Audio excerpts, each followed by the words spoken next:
CNN Plus bites the bullet. That's right, it is over.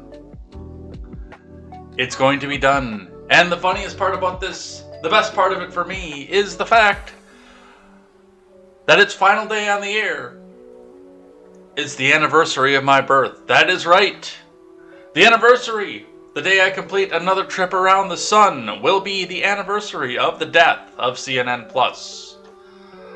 In other news, student loan forgiveness is back on the table, so we'll talk just a bit about what's going on with that and where that goes. New audio from Kevin McCarthy shows that he wanted Trump to resign. And by the way, this is audio that has been in the possession of the people in power for 16 months.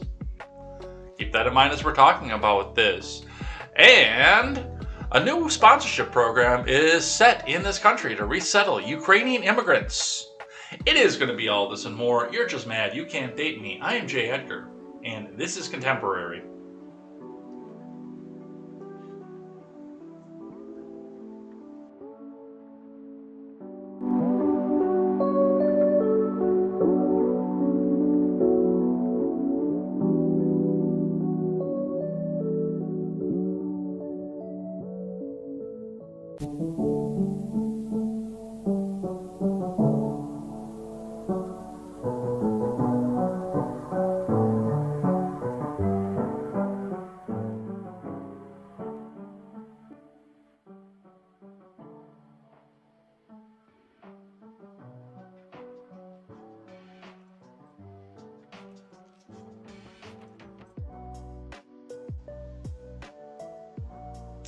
Good morning, everybody. Welcome to Contemporary. My name is Jay Edgar. I just want everybody to know right now that I really have no idea who Amber Heard is. I know I see a lot of people talking about this. I know that she has some tangential relationship to Johnny Depp, who, I'm going to be completely honest, I barely know who he is.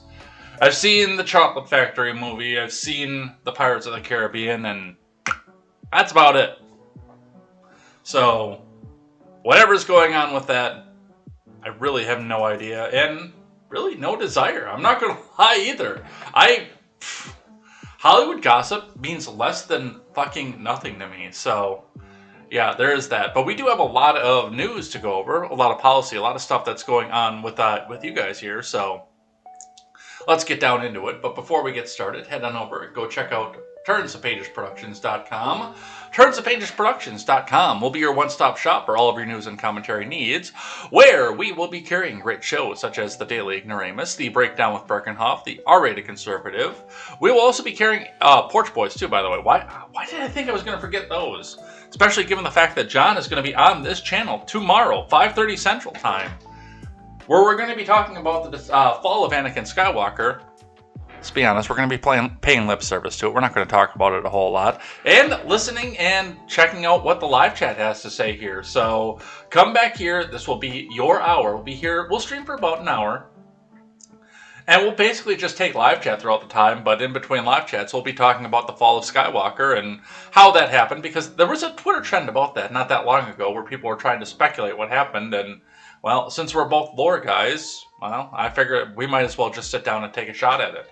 But go and check that out. Come back and join us here tomorrow. Also, our friend Britt will be on the Turns of Pages Network for whatever content she puts out. And a new surprise show will be here also once we launch. So we've got the Give, Send, Go ready. If you guys want to go help us out, make sure that Bobby Joe gets paid, because that's what we're here for.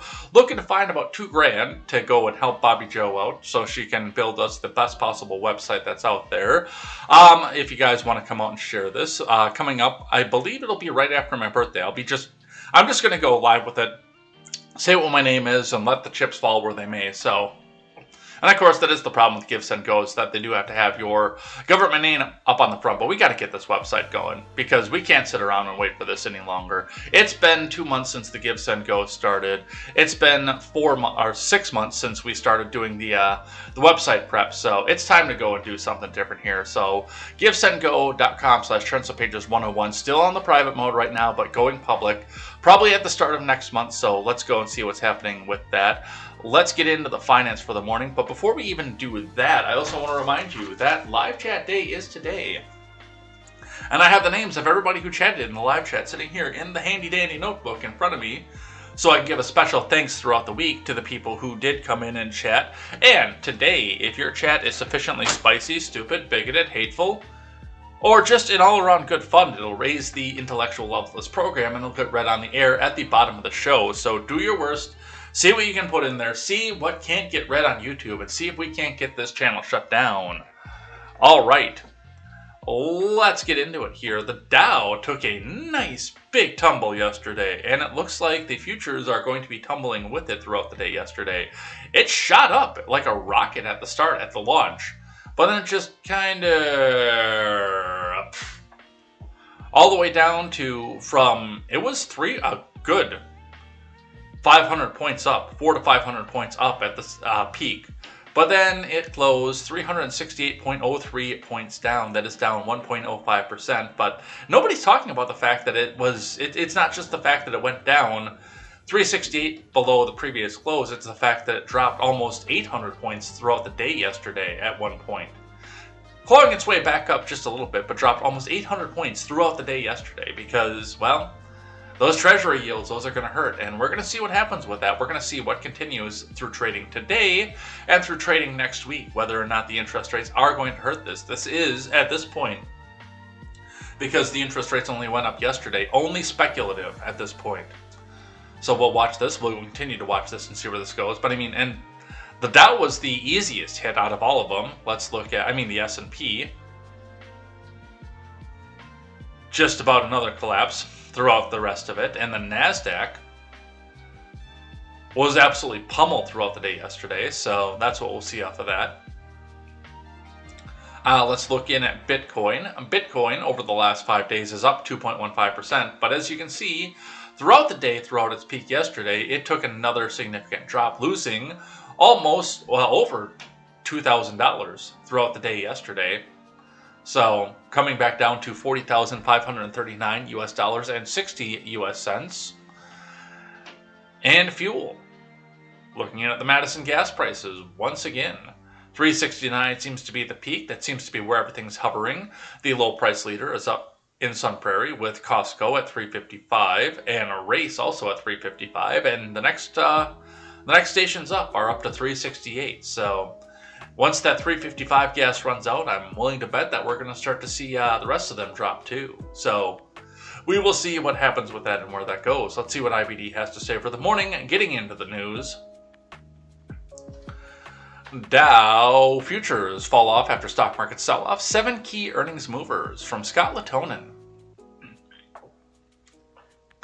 Dow futures fell early Friday morning, threatening to add to Thursday's sharp stock market losses. Dow stocks, American Express, and Verizon headlined 7 key earnings movers ahead of Friday's market open. I learned something about Huey Lewis in the News last night because I heard a song in the local grocery store on the Muzak station. Didn't realize it was Huey Lewis in the News, and I listened to the song on YouTube, and now YouTube wants to recommend me all kinds of documentaries about Huey Lewis in the News. Which, by the way, I found out that several other songs that I enjoyed from the early 80s were also Huey Lewis in the News. Interesting. I liked the songs. I never knew who the artist was for them. But I found out that the News, the band behind Huey Lewis, used to be, when they first launched, when they got to their record contract, was actually called Huey Lewis and the American Express. And the recording label didn't want to have the possible conflict and the possible suit with a credit card company. Interesting stuff you learn when YouTube recommends you, for the most part, crap. Cleveland Cliffs, Intuitive Surgical, New Mounts, Schlumberger, and Snap were among the earnings movers on Friday morning. Cleveland Cliffs jumped almost 7%. ISRG shares declined more than 4% in early trade. Newmount dropped 4%. Schlumberger moved up more than 2%. Snap fell less than 1% after some wild moves late on Thursday. Apparently, at some point, they were selling enough advertisements in between pictures of people's boobs, and then not selling enough advertisements in between pictures of people's junk.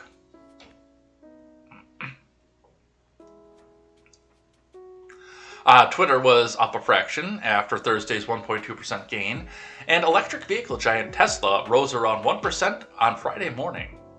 Among the Dow leaders, Apple inched lower while Microsoft edged higher in today's stock market.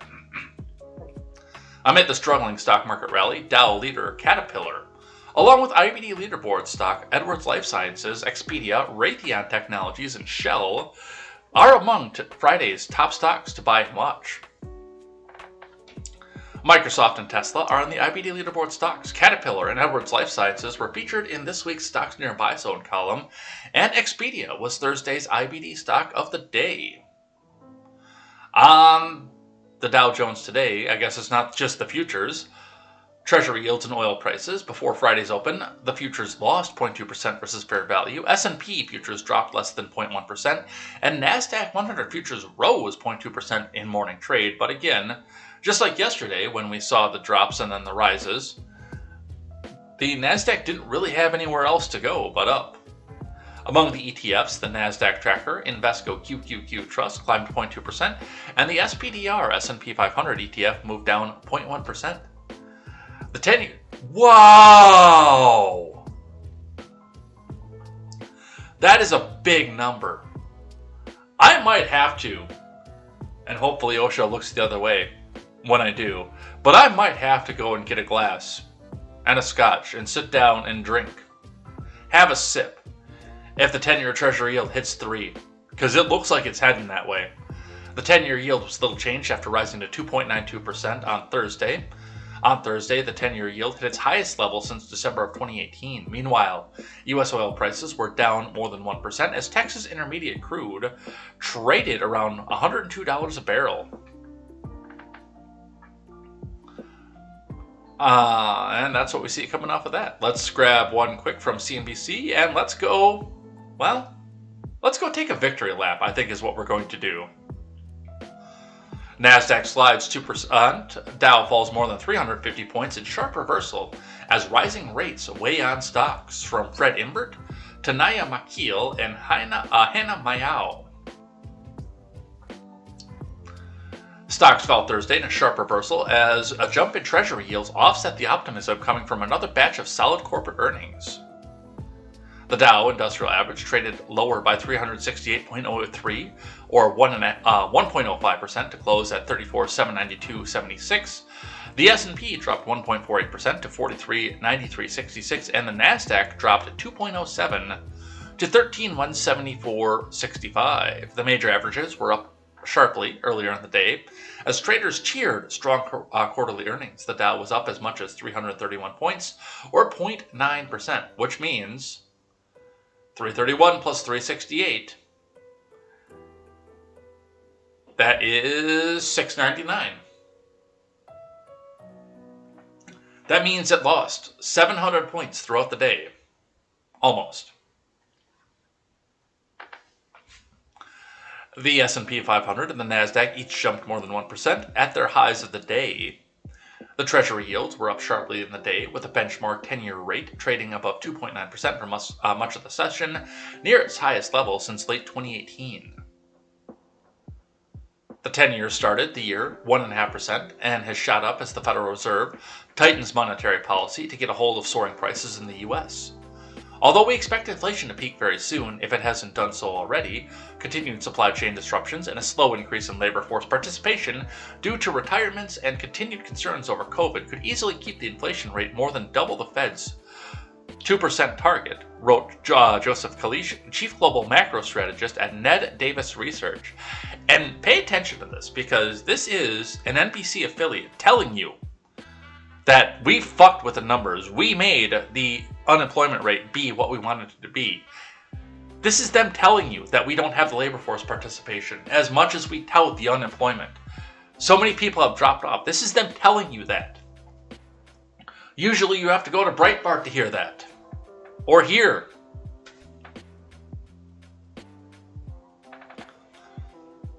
As a result, the Fed may need to hike rate hikes to more than the peak 3.25% to 3.5% range currently priced into the markets a year from now, he added.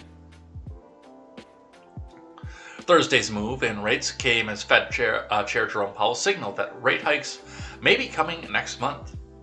Speaking at the International Monetary Fund debate and the global economy on Thursday afternoon, Powell said that it is appropriate, in my view, to be moving a little more quickly to raise interest rates. Also, I think there is something to be said for the front end loading any accommodations on one thinks is appropriate. I would say 50 basis points will be on the table for the May meeting. Jeez. Wow. And that is going to affect your car loan, your new car loan, I should say. That is going to affect your bank loan, your house loan, your personal loan. All that's going to be affected. Credit cards will even be affected by this. You might want to check if your rate for your credit card is locked in or not, given the fact that they're planning on doing this. I'm calling the 2 credit card companies I use to ask. I'm going to ask the question. Is this going to affect my credit card rate? Yes or no? However, many high-profile investors are skeptical that the Fed can get inflation under control without causing economic damage. They can't. It's too far at this point.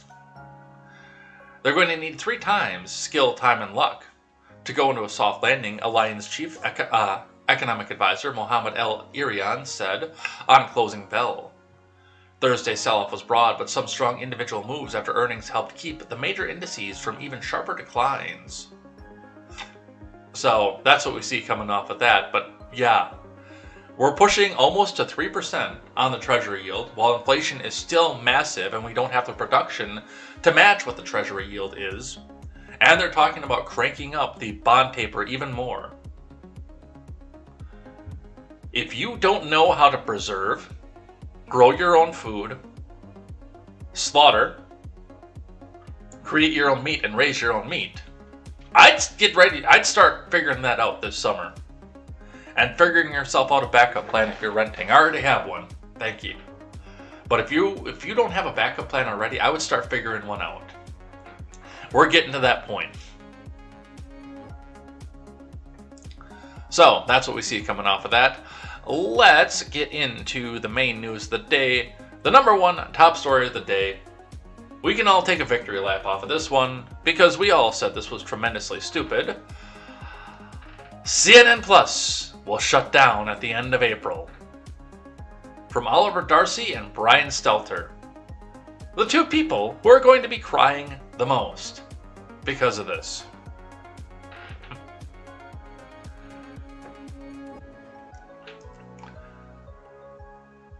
CNN Plus, the streaming service that was hyped as one of the most significant developments in the history of CNN, will shut down on April 30th, which is so perfect. I am so happy about the day, the timing of this here, because the anniversary of my birth, the anniversary of the legend of me coming into this world, is now also the anniversary of the death of CNN Plus, the paid streaming service that I told you was a bad idea.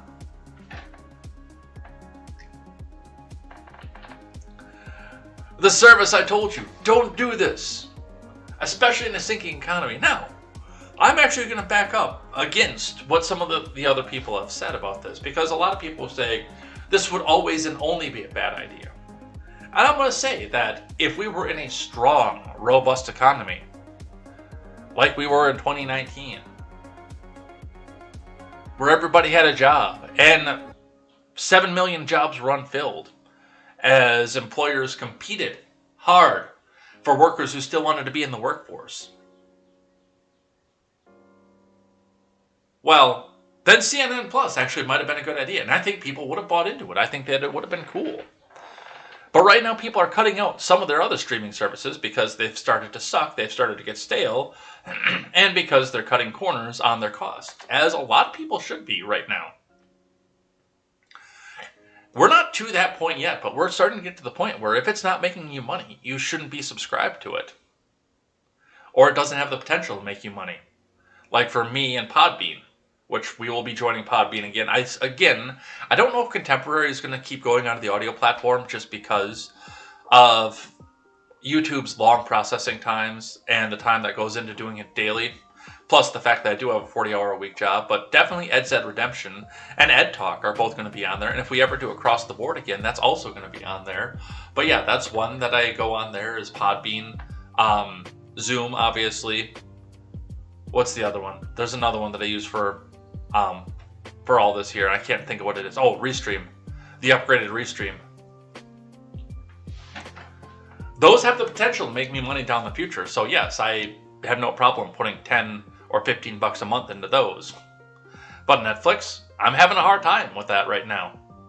Because the content is stale, the content that I want to watch is moving to other platforms.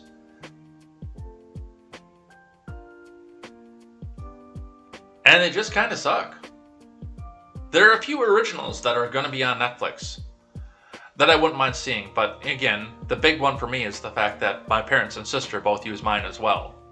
Hell, they use it more than I do at this point.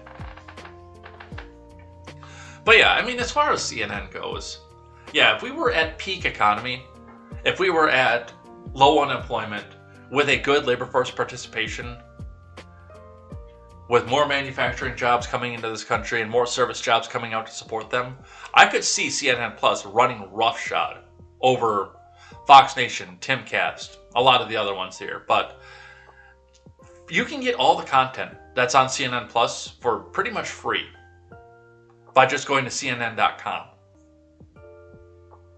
So with that, you are done. The prior management team's vision for CNN Plus runs counter to Warner Brothers Discovery CEO David Zaslav's plan to house all the company's brands under one streaming service. Some CNN yeah, this is cope right here. No, this is not because they plan to go back and run it all under the Warner Plus app. It's because nobody wants this thing. If CNN Plus had come out and subscribed 1 million new subscribers in the first month, and added 100,000 more every day in the month, CNN Plus would still be a thing. And somebody's car alarm would still be going off outside my window. I don't think that's mine, is it? I don't know. Mine would be over there, so that's fun. Anyway, going off of there, yeah, it would, if CNN Plus, if it was making money, they'd still be running this. Some CNN programming may eventually live on through that service, but other programming will shift to CNN's main television network. In a complex streaming market, consumers want simplicity and an all-in service which provides a better experience and more value than standalone offerings for the company, a more sustainable business model to drive our future investments in great journalism and storytelling, Discovery streaming boss J.B. Peretti said in a statement. We have very exciting opportunities ahead in the streaming space, and CNN, one of the world's premier reputational assets, will play an important role there, Peretti added.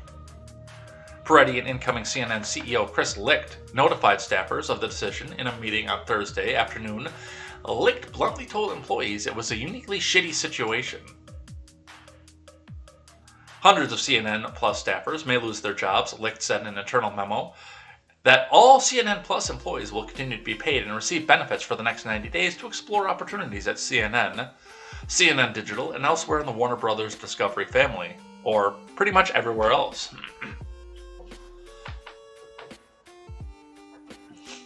Staffers who aren't absorbed elsewhere in the company will receive a maximum 6-month severance, he added. Which in and of itself is Warner Brothers just hemorrhaging money. You're going to get 6 months of severance for 27 days of work. Well, not quite 27 because there was the programming, all the other staff, and the prep to get all this started. But let me rephrase that. You're going to get 6 months severance for 27 days of productivity. And the fact, again, that this occurs now, and this is going away on my birthday, that just makes this even sweeter, even happier. Man, oh man, do I love to watch this. Oh, this is great. One CNN Plus staffer at the town hall described the sentiment as total and utter shock that morphed into despair. At first, people were really freaking out, explained the person who requested anonymity to candidly describe the situation. and not lose his severance. And then towards the end of the meeting, it just turned into sadness. Every team was just huddling with each other. There is so much with this. And Oliver Darcy he got into a tweet thread about this, but he got on the top of this and said, again, one CNN Plus staffer described the sentiment as total and utter shock that morphed into despair. At first, people were really freaking out. I'm freaking out, man! And then, towards the end of the meeting, it just turned into sadness. Every team was just huddling up with each other. Man, imagine how the Keystone people felt when they had to put their tools down and walk away from their jobs.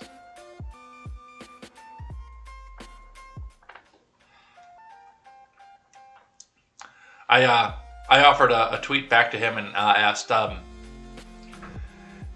I fought around this too, by the way, for Twitter and YouTube censors. Did you suggest that they could be self-taught to program computers? Did you suggest that to them? And then another one. I think this one was sarcasm, but I still got the message out there of Filthy Carbon Unit says, "What do we do if the corporate press fails? How will we get our news?" And I said, well, funny you should ask. Hi, I'm Jay Edgar, host of Contemporary, one half of KTZed Redemption. We'd love to host you as a guest in our live chat. Come on in, Filthy Carbon Unit. You may not agree with everything we have to say, but our live chatters will make you feel very welcome. Point out where you're wrong, but do so in a kind manner. Unless you start calling people names and doxing people, in which case they'll bounce your fucking ass out of here so fast you won't know what happened. So there is that. And of course, we give a firm, warm, heartfelt send-off to CNN Plus. Are you ready? Everybody stand up, make your voices heard, chant with the chanters in our most sentimental way to send CNN Plus into the sunset.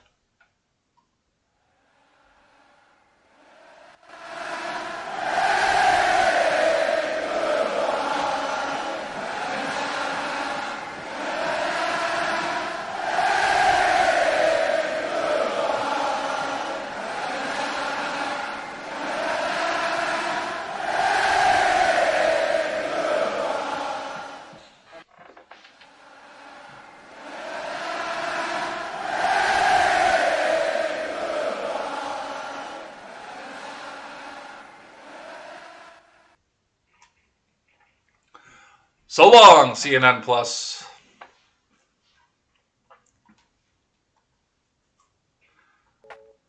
All right. What else do we have? More of the narrative breaking down here from the New York Post. Why Spotify dropped its deal with Barack and Michelle from Ariel Zilber.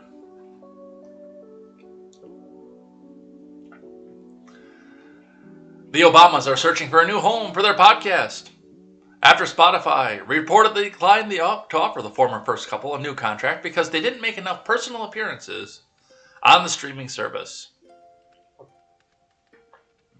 Barack and Michelle are reportedly in talks with several companies, including Amazon's Audible and iHeartMedia, on a deal that will likely be worth tens of millions of dollars, according to Bloomberg News. The ex-president and the former first lady, who co-own the production company Higher Ground, will reportedly decide on their podcasting platform of choice sometime within the next few weeks. Higher Ground is said to be seeking an arrangement that would allow it to release shows on several platforms simultaneously. You know, like I do, without having a $1 million contract. And one of the sticking points in its negotiations with Spotify was the Swedish company's insistence on an exclusive licensing deal. Even if the Obamas produce podcasts for another company, those shows will in all likelihood make their way to Spotify anyway. Streaming services want the Obamas to make more frequent appearances themselves in order to generate more buzz for the company's content, but the former first couple is reportedly willing to commit to no more than an 8-episode program.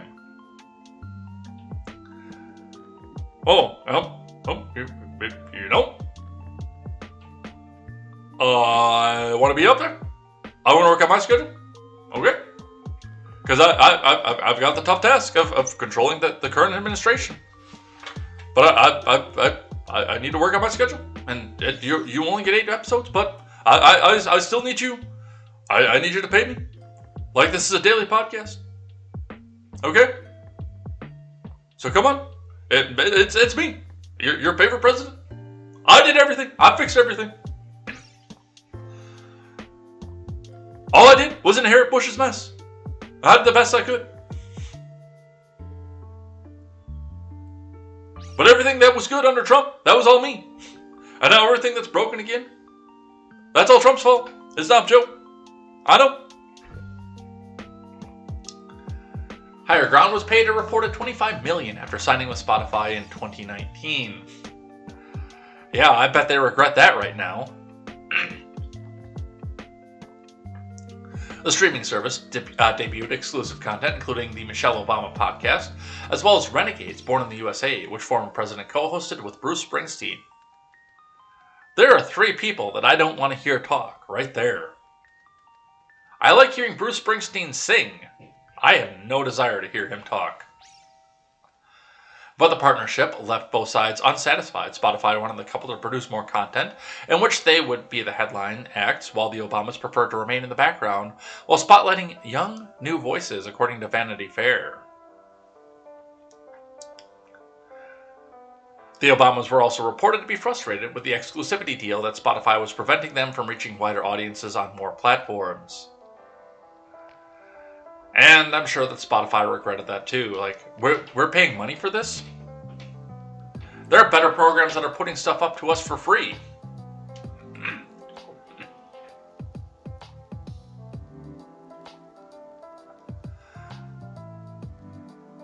Yes, I see the irony of that, Arvold.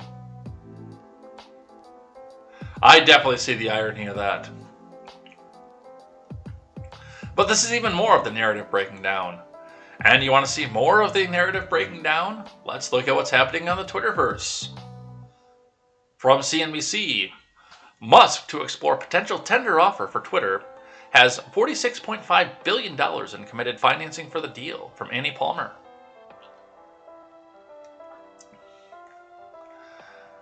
Elon Musk is exploring whether to commence a tender offer for Twitter, according to new securities filing. No, Joe Biden. We're not talking tender like the way that you touch little girls when you sniff their hair. This is actually a financial thing. In an updated filing published Thursday, Musk said that given the lack of response from Twitter's board, he is now exploring a tender offer to purchase some or all shares of the company directly from its stockholders. The filing says Musk has received commitments for $46.5 billion to help finance the potential deal. Musk has secured about $25.5 billion in debt, financing through Morgan Stanley senior funding and other firms, and he said he has committed about $21 billion in equity financing. The other participating firms are Bank of America, Barclays, MUFG, Societe Generale, Mizuho Bank, and BNP Paribas.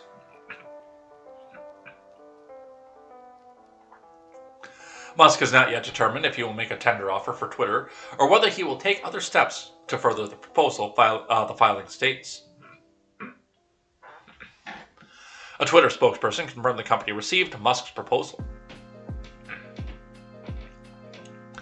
As previously announced and communicated to Mr. Musk directly, the board is committed to conducting a careful, comprehensive, and deliberate review to determine the course of action that believes it's in the best interest of the company and all Twitter stockholders, a spokesperson said in a statement.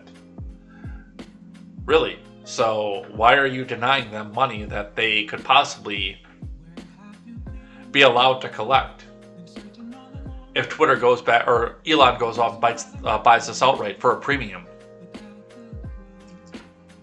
For people who have millions of dollars in stock in Twitter,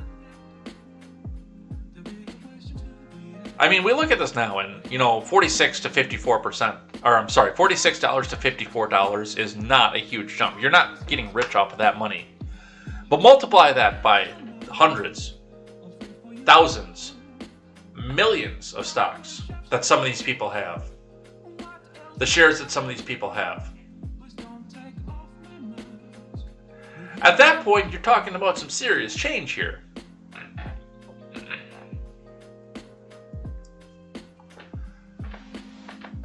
On Friday, Twitter adopted a limited duration shareholder rights plan, often referred to as a poison pill, in an effort to fend off potential hostile takeover. Musk, who is CEO of Tesla and SpaceX in recent weeks, has amassed more than 9% stake in the company. Twitter then extended an offer to Musk to join the board, but on the condition he couldn't buy more than 14.9% of the firm. Musk reversed course and instead made a bid to take Twitter private. CNBC's David Faber explained on Thursday on Squawk on the Street that Musk will be unable to finalize the tender offer for Twitter with the poison pill defense in place. You want to fucking bet? So if I understand the poison pill correctly, if Elon Musk goes out and buys over 15%, Twitter goes and floods the market with shares. They start printing off more and more shares of the company, thus devaluing the shares of the people that are holding on. So the thought of this, of course, is that so more people can buy in and raise the stock price of the shares that they just tanked to make Twitter worth more on the market, to make it unattainable. Here's something to keep in mind with this. You're going to get to a point where people are going to look at this with dollar signs in their eyes, if this is how this goes. And if they flood the market with this and drop the share price to $2 a share, and somebody comes along and says, oh yes, well, I've got $54.60 a share, or $54.20 a share, for your share that is now currently worth $2 a share. Would you like to buy it from me? Or would you like to sell it to me? I would love to buy it from you. Or he can even drop it. You know, if it drops to $2 a share. Oh, well, I could buy this from you for $10 a share. Think of all the money you're going to make off of that versus all the money you just lost.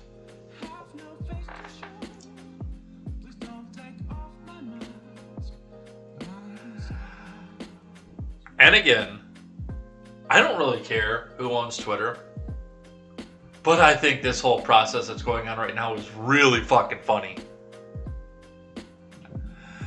That's the most important part of this, is I think that this is really, really, really funny. Especially to watch people melt down over this, so we'll see in the next article. But the meltdowns we saw, somebody actually making a GoFundMe to go try to raise the money privately, to go and buy Twitter privately. What was it? David Levitt was the dude's name? And then GoFundMe like, no, you're just going to put this in your pocket because there's no way in hell you're going to make enough to do this. If the people wanted to go buy into Twitter that way by giving a GoFundMe to you, they would just go buy stock in Twitter themselves.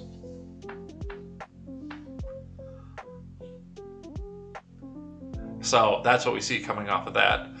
From Insider, more cope, more screaming, more gnashing of teeth.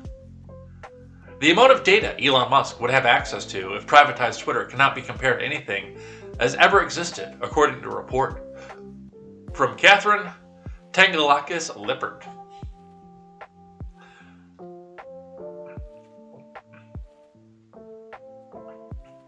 Elon Musk's plans to privatize Twitter have spurred concern among privacy experts and social media researchers, including one former Harvard professor who told the Washington Post having one person in control of the social platform is a disaster for user privacy. You know, as opposed to all the other people that are going off and buying and selling the data and trading it on the open market for you.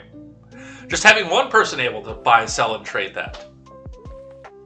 That's problematic. But having a group of people buying, selling, and trading that,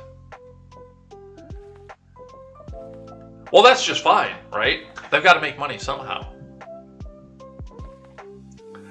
I can't, because I shared this in a couple other Discords, I cannot tell you how many parentheses and multiples of 3 I've seen surrounding this particular professor.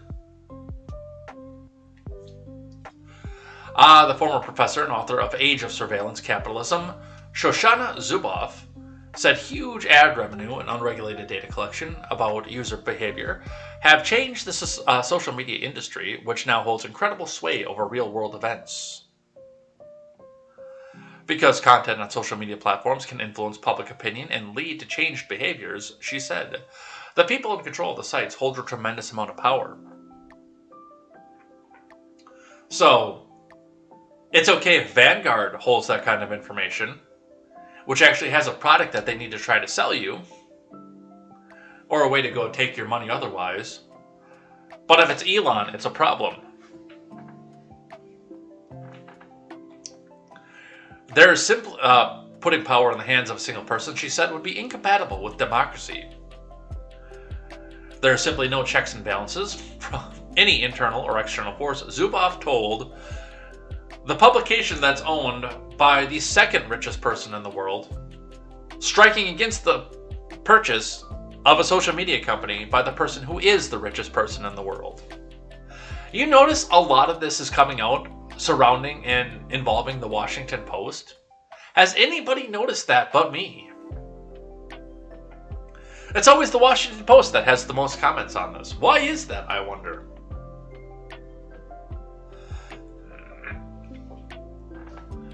Should Musk take ownership of Twitter, Tesla CEO would have near complete control over an amount of user data that cannot be compared to anything that has ever existed, and allows intervention into the integrity of the individual behavior and also the integrity of collective behavior, Zuboff said. No, Blind Fear, there are not checks and balances now. It's just the fact that they like the people who own them because they're woke. And they pander to the ideas, and they kick off the bullies who speak the truth.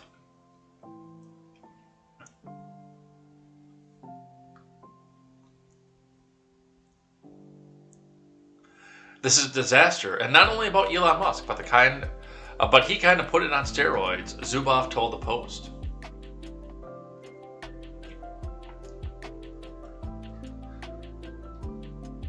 It's always the Washington Post, too. So again, this is not over. This is far from over at this point. Get some popcorn. Sit back and watch, because this is going to continue to be entertaining.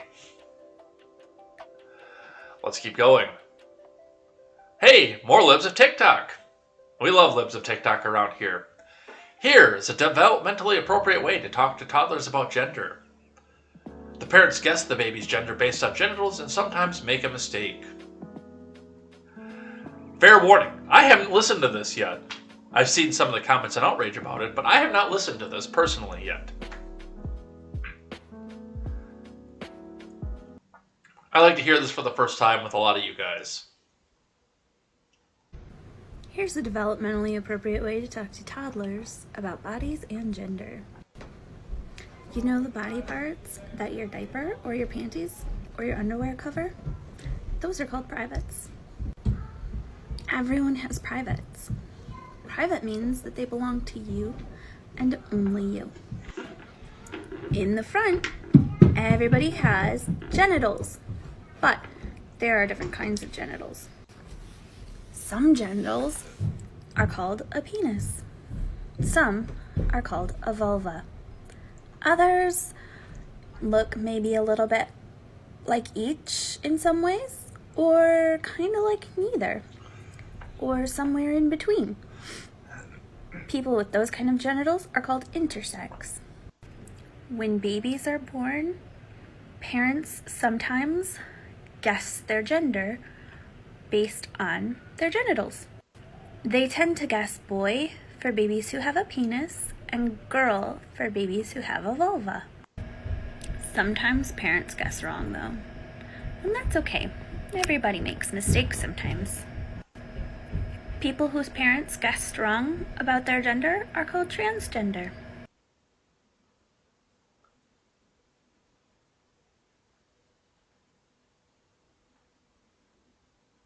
What? Now, from everything that I just heard about this, this is not a horribly inappropriate way to do this if this is parent to child. If this is legal guardian to the legally guarded. Because, yes, that kind of conversation is going to come up. But given the fact that this is a person who's talking about this from the position of being a teacher, an agent of the state, yeah, no, now we have problems. And then, of course, we get down to the end, and it's just, what? Are you serious? I actually was in a little bit of I was reading down the comments. I've only commented once, and I don't know if she's up yet, but with a friend of the show, Right Girl Problems, commenting back and forth with that, because she had pointed out the fact that it does look, at some point, not necessarily like grooming at this point, but, that is coming down the road. But more of this is now to throw a question into the fallibility of parents. Think of how she put this here towards the end. Let's listen a little bit again. For babies who have a penis, and girl for babies who have a vulva. Sometimes parents guess wrong, though. That's the point. That was the one that I wanted to get to right there. Sometimes parents guess wrong. To put doubt, to cast doubt into the fallibility, the ability of parents to make the right judgment. Like, hey, if they were wrong about this, what else might they be wrong about here? Should I even be listening to what it is they have to say anymore? What's even real anymore? Now, and there is a point where we do all have to find we have to pierce the infallibility of our parents. For some of us, it does come earlier than others. But when we are young, the age, especially the toddler age that she's talking about, our parents are essentially gods to us, to our limited worldview. Obviously, they're not God. So for those of you who are coming over from Steven's chat, that's not where I'm going with that at all. But, I mean, in our limited worldview as toddlers, this is the person who takes care of us, who provides everything for us, and that we do owe a certain level of fealty to, because they're the ones who make sure that we are taken care of. It's biting the hand that we feed. And now we've got somebody talking about telling toddlers, like, hey, your parents were wrong about what was in your pants. And I also, I thought about this for a second, and, I mean, could this have been going on and is this possibly even trying to pierce the veil earlier for kids? This woman is probably, if I had to guess, I've probably got a good 5 to 10 years on this woman. I'll be 38 at the end of the month. She's probably 28 to 33, I'd have to guess, by looking at that face. So this is somebody who probably did. I'm even guessing came out as the product of a divorce. And that's where I was going with that too, is could some of this already have been planted in people my age by the rash and the epidemic of divorce and co-parenting among late boomers and early Gen Xers. People who raised people that were my age.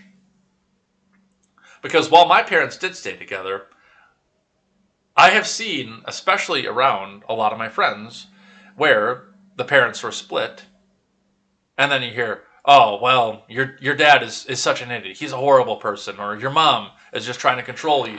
Let's take it away.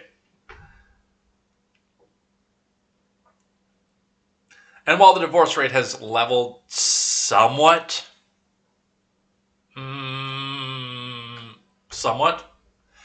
there still seems to be this push to find the fallibility in parents. I think there is something deeper to this than just trying to change boys into girls.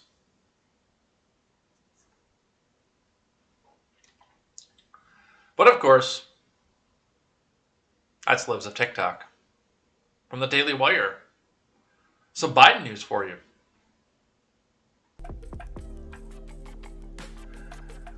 Dazed and confused, Biden answers border questions with answer about masks on planes. From Dylan Burrows. President Biden answered a reporter's question about the border crisis with a response about wearing masks on airplanes during a question and answer period with reporters on Thursday. Biden shared remarks at the end of his speech, updating Americans regarding the nation's assistance to Ukraine that included $800 million in additional security assistance and the announcement of a new refugee program to assist Ukrainians relocating to the U.S. Let's listen. Oh, by the way, Politico is going to tell you that you might have seen video for this, but it didn't really happen.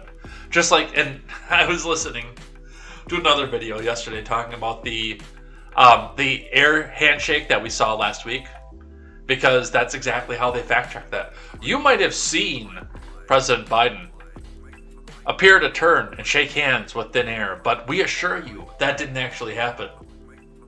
That was fake. Okay, well then what happened? Oh, well, he just gestured to the crowd.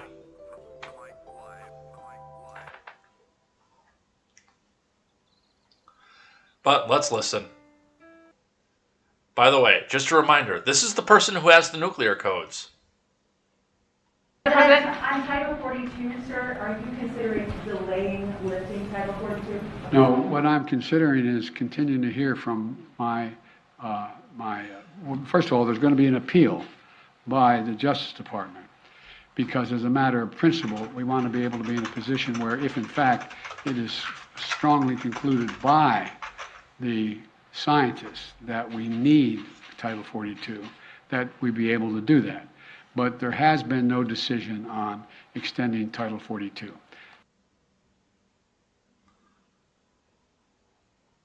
Let's do that again. President, on Title 42, sir, are you considering delaying lifting Title 42? No, what I'm considering is continuing to hear from first of all, there's going to be an appeal by the Justice Department, because as a matter of principle, we want to be able to be in a position where if in fact it is strongly concluded by the scientists that we need Title 42, that we be able to do that. But there. So, not only did he answer a question about immigration with an answer about masks, he thought that Title 42 had to do with the masking on the airplanes. Because he came down to the end and says, oh, the science of the Title 42, man, come on.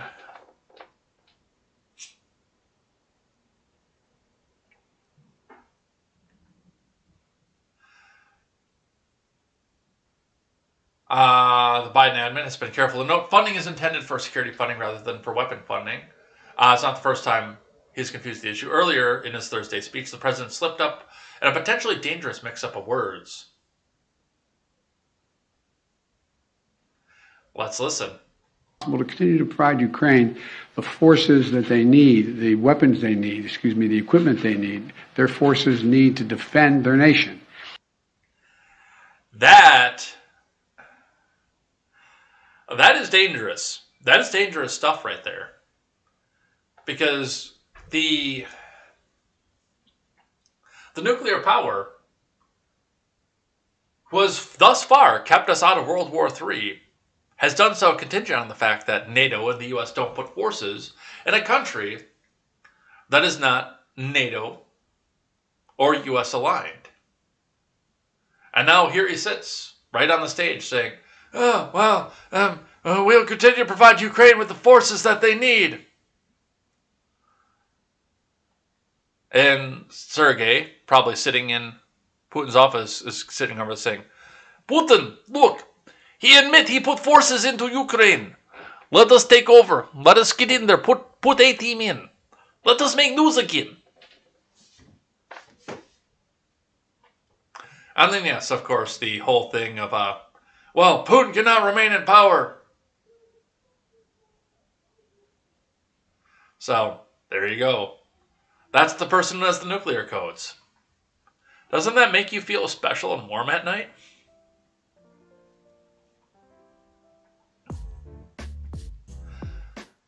Dr. Fauci, which, by the way, they don't, I think, pan out in this clip, but if you see, and I'll see if I can find one quick of this guy making this statement here, when he's doing so, you can see the nice, the tie, the sport coat, and his nice button up.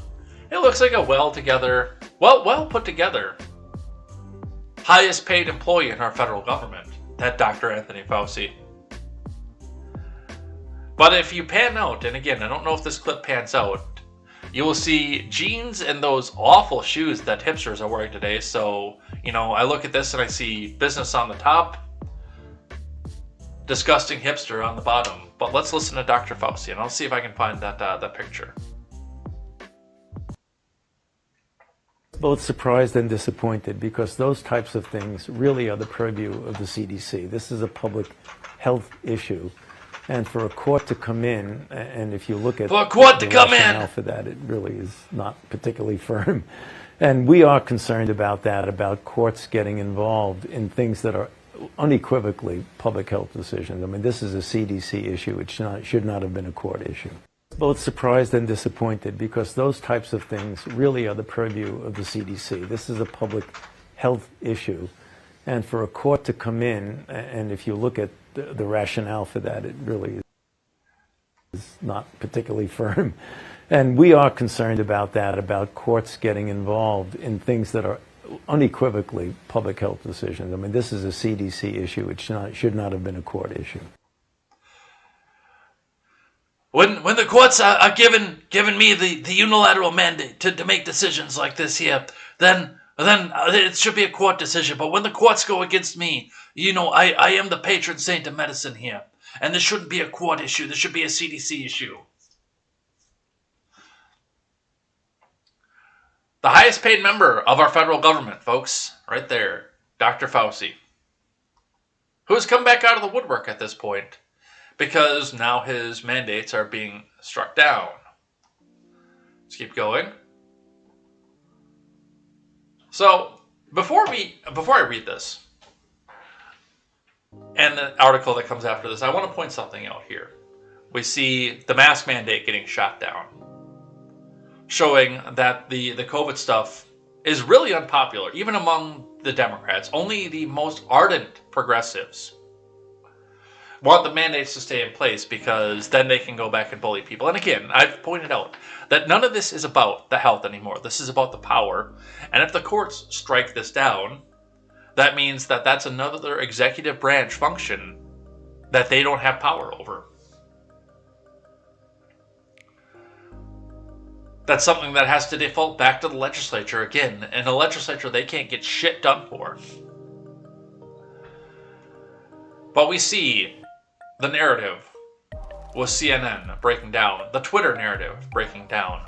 We see Dr. Fauci getting up here to panic to come back out here and say, and all of the other narratives breaking down, the Obamas coming back down out of popularity off of this. You know what it's time for? To give away free stuff.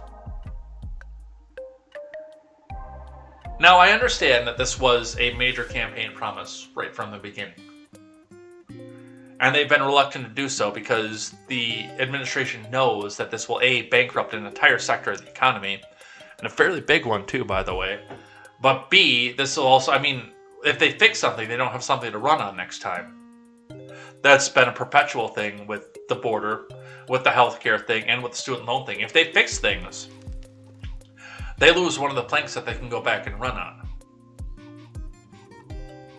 But they're getting to the point where there's desperation, where they actually might have to keep a campaign pledge, otherwise they might get their asses knocked back out of power. They have to give free stuff away in order to garner votes. This is a last gasp of a dying narrative from CNBC's Make It. Student loan forgiveness is still on the table. Here's what you can expect. When you can expect a decision from the White House, from Mike Winters.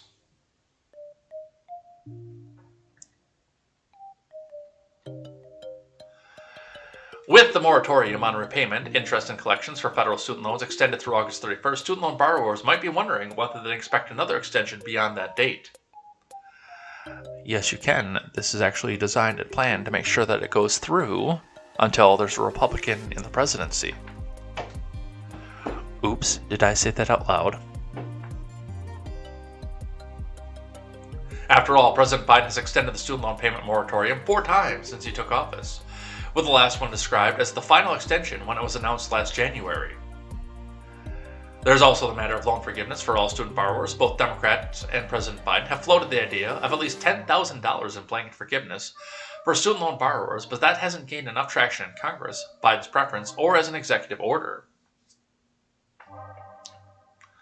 Last Friday, things became a bit more clear. White House Press Secretary Red-Haired Bobblehead said on Podfuck America that the decision will be made on a further extension and possible loan forgiveness before the current student debt payment freeze expires on August 31st.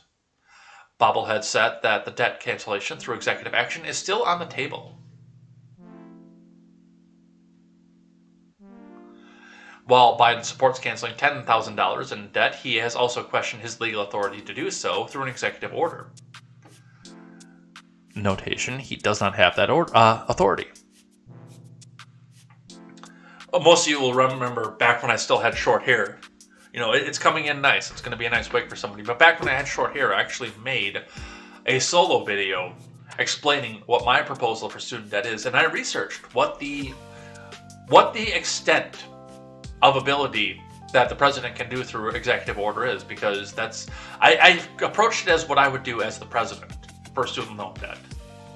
And by the way, it wasn't forgive that, A, because that's a stupid idea, and B, the presidency does not have the ability to do that unilaterally. Never has. He can change the enforcement mechanisms, he can change the interest rates on it, he can actually, through executive order, because it's an enforcement, drop the interest rate to 0. Or even forgive interest, bring it all back down to principal, but forgive the actual principal amount? No. You would need legislation for that, because that would require a large amount of money being printed, because that would come right out of the purse. You would actually need to appropriate funds to do the forgiveness. Interest is a service fee that's generated off to the side. That's why the administration has the ability to take care of the interest, but not the principal.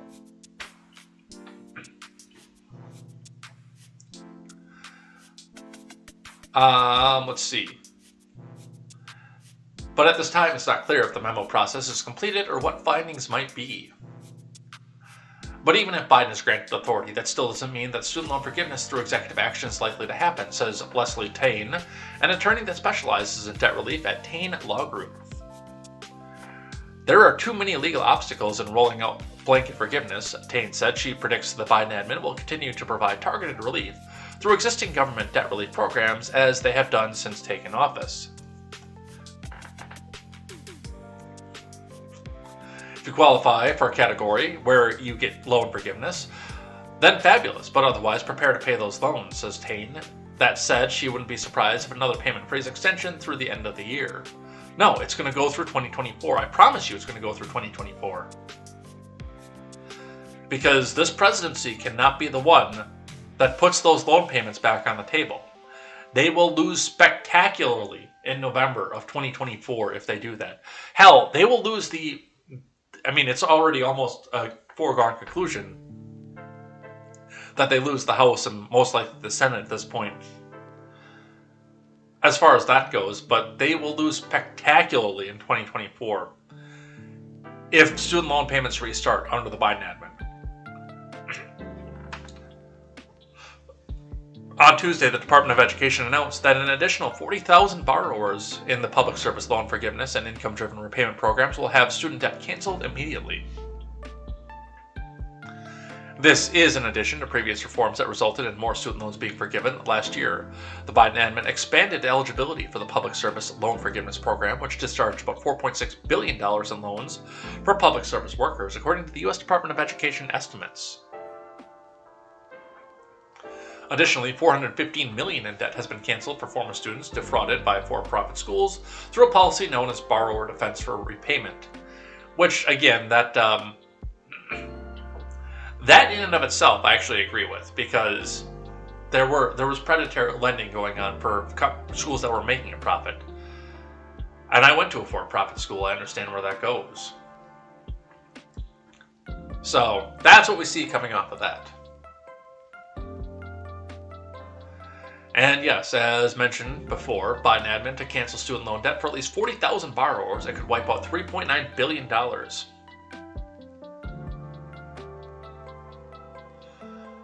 From Alicia Adamczyk. The Biden admin announced new reforms for public service loan forgiveness and income-driven repayment loan plans Tuesday that will wipe away the debts of tens of thousands of borrowers and help millions more get closer to forgiveness. At least 40,000 borrowers in the PSLF program and the IDR plans will have their students' debt canceled immediately, as the Department of Education makes corrections to historical failures in the admin of federal loan programs, the department said in a press release.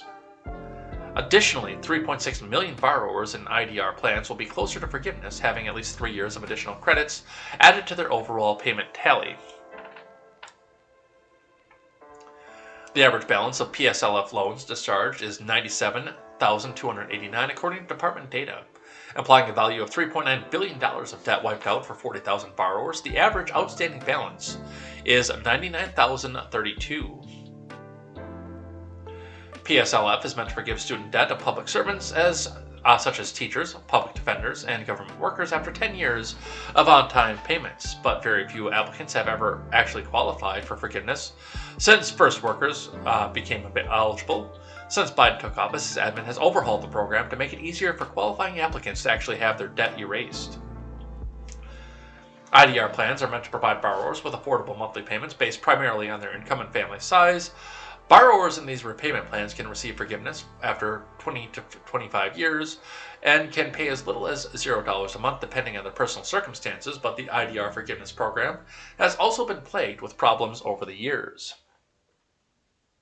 So, a few things to watch with that, a few things to go with that, but yes, there are more people who are going to have their loans wiped out on basically your dime. So, we see what happens with that. A little bit of good news here for you from the Daily Wire. Arizona bill would block banks from discriminating against the firearms industry. From Corinne Murdoch. My God, it's already 10-9.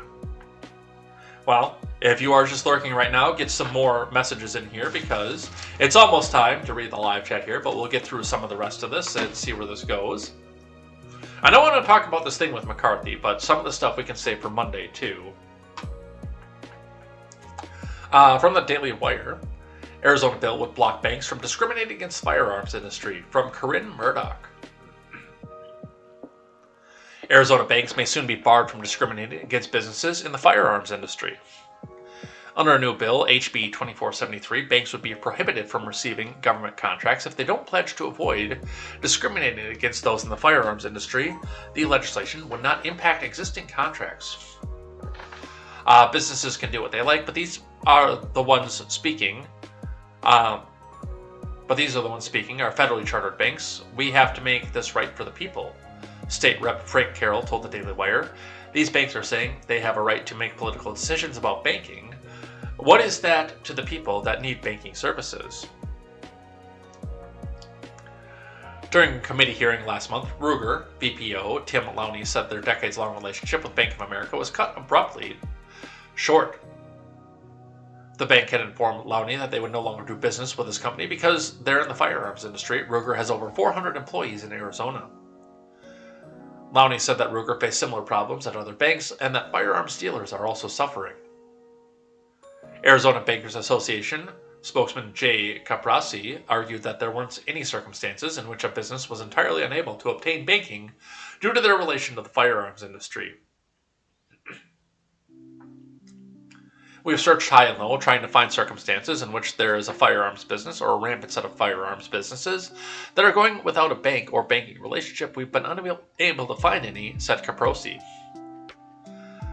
The National Shooting Sports Foundation has been engaged in similar legislation across the country, in Congress and in states like Oklahoma, Louisiana, Kansas.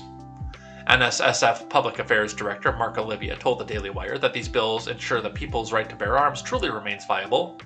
If the banks in these stop those in the firearm industry from doing business, then people may not be able to obtain those firearms. I've got a couple things to say with this. This is an interesting dichotomy as we go with this. On one side of this, banks should be able to look at the risk and say, yes, this is too risky for my blood. This could possibly cause me to lose other customers. This could possibly open me up to flagging raids, to boycott raids, etc. And yes, that would cause a detriment out to companies like Bank of America that are nationwide. And really, honestly, there should be local banks and credit unions that should be able to step in and fill the void, especially in a more red state like Arizona. Really, honestly, the more I go into this, the more I question actually using national banks. And I use a national bank right now. I'm not going to say the name of the bank, but I use a national bank right now, and I'm questioning it. Because of the fact that, if they find out who I am and, I ever blow up and get big, they will drop me like a fucking hot potato because they'll probably get a boycott rate. Hey, why are you letting this person bank here? Whereas I could get something local, and most of the people who would be calling for boycott live out of state and wouldn't use that local bank. So, again, I'm dichotomous about this. I think that there should be provisions that you can't discriminate against, especially something that's rights, but there still needs to be the ability to risk assess for banks. So, I'm somewhere in the middle on this one. Alright, let's listen to the McCarthy tapes. And we're going to start with our friends over at NPR here. Audio shows Kevin McCarthy planned to urge Trump to resign after the Capitol riot. From Ayanna Archie. And by the way, we are I'm very curious about this here right now, and we'll talk about this when we're back in normal voice. But why this is coming out now? Why? Because they've had this audio for 16 months almost. Why we're just hearing about this now? This is, of course, from Ayanna Archie, and remember, NPR needs our money, comrade. So make sure you hit that donate button, because the government subsidies are not enough. They need our money, comrade. Hit that donate button. Tell them that you want to support them with our money, comrade, because they need it to continue to tell you what the communist ideals are for you to believe. NPR, never printing a reality, National Progressive Radio. Let's see what it is that they have to say.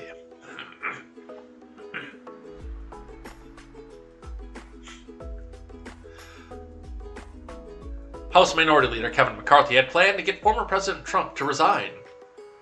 After the selfie fest at the Capitol, the New York Times revealed in an audio recording on Thursday that they have had for 16 months.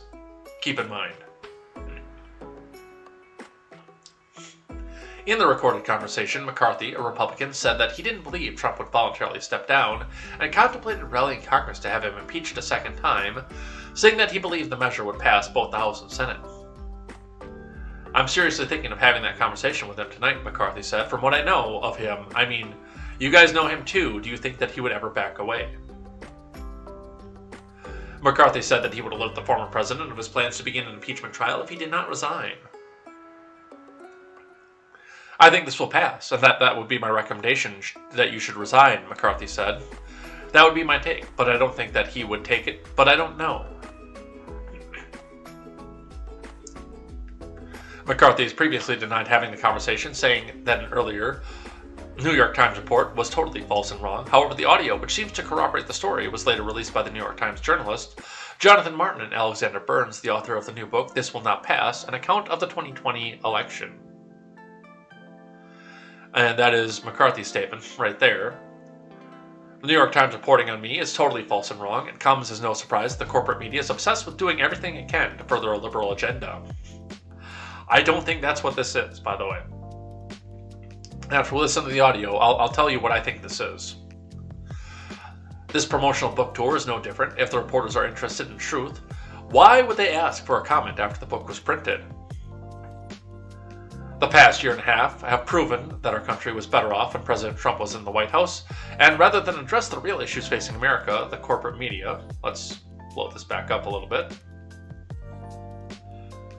is concerned with profiting from manufacturing political intrigue and from politically motivated sources. Our country has suffered enough under a failed one-party Democrat rule, and no amount of media ignorance and bias will stop Americans from delivering a clear message this fall that it's time for change. Now, with all that being said, do keep in mind that if the House flips, barring something major happening that prevents McCarthy from being able to communicate with the MAGA people, he's in line to be the Speaker of the House.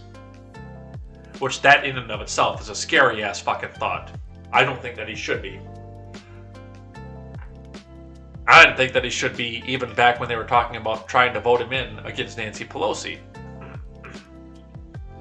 But apparently the audio contradicts here, so it looks like this is a 4-minute video. Let's listen to what CNN has to say about the audio. And if they don't have the audio, we will go looking for the audio. But let's listen.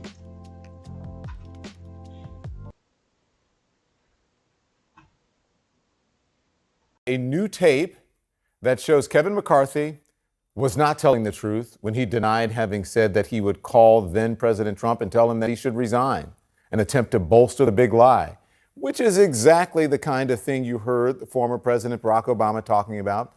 The New York Times is reporting that Kevin McCarthy wanted Trump to resign in the wake of January 6th. The account coming from a new book by two Times reporters Alexander Burns and Jonathan Martin. This Will Not Pass is the name of the book, Trump, Biden, and the Battle for America's Future. McCarthy called the reporting, quote, totally false and wrong, but tonight those reporters are releasing the audio of McCarthy in his own words. Liz, you on the phone? Yeah, I'm here. Thanks, Kevin. I guess first a question. When we were talking about the 25th Amendment resolution, and you asked if what happens if it gets there after he's gone, is there any chance, are you hearing that he might resign? Is there any reason to think that might happen? I've had some few discussions. My gut tells me no. I'm seriously thinking of having that conversation with him tonight. I haven't talked to him in a couple days. From what I know of him, I mean, you guys all know him too. Do you think he'd ever back away? But what I think I'm going to do is I'm going to call him.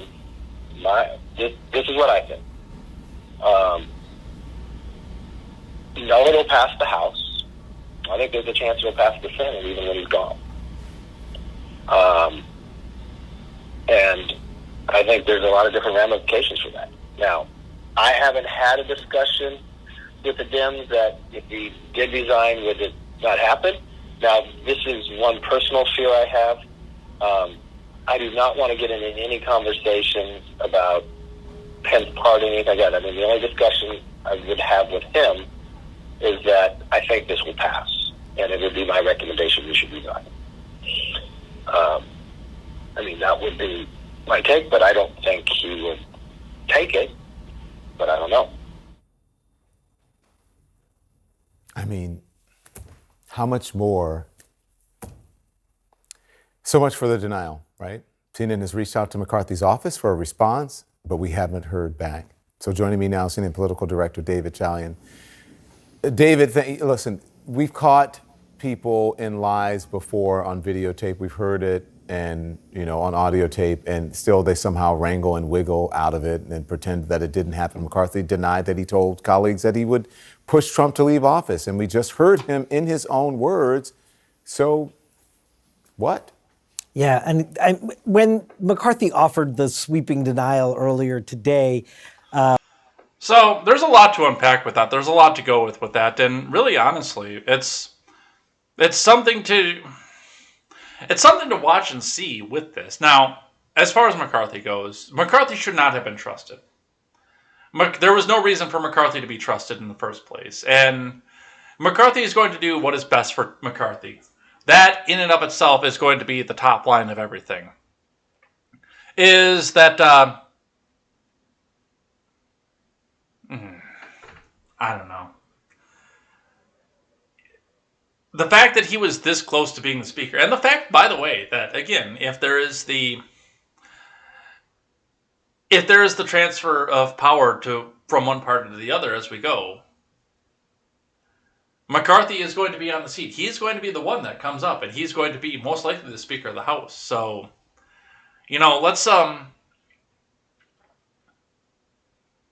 let's sit back and think about that for just a second and watch where that goes, because, yeah,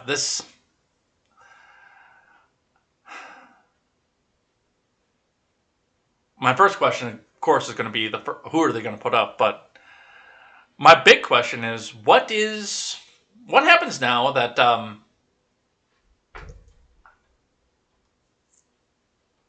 don't know where I'm going with this. Oh, that's where I'm going with that. I lost my train of thought for half a second.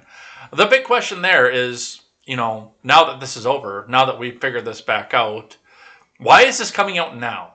And yes, of course, there's the book tour that's going off on this, but what else are they trying to cover up? What else are they trying to make sure you're not paying attention to?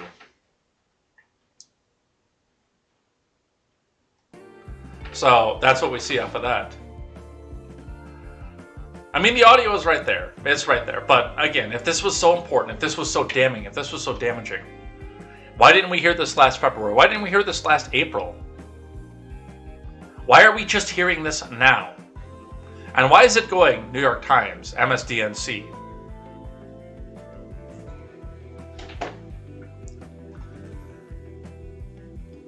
All right, a little bit more news for you. Let's see, what do we have left?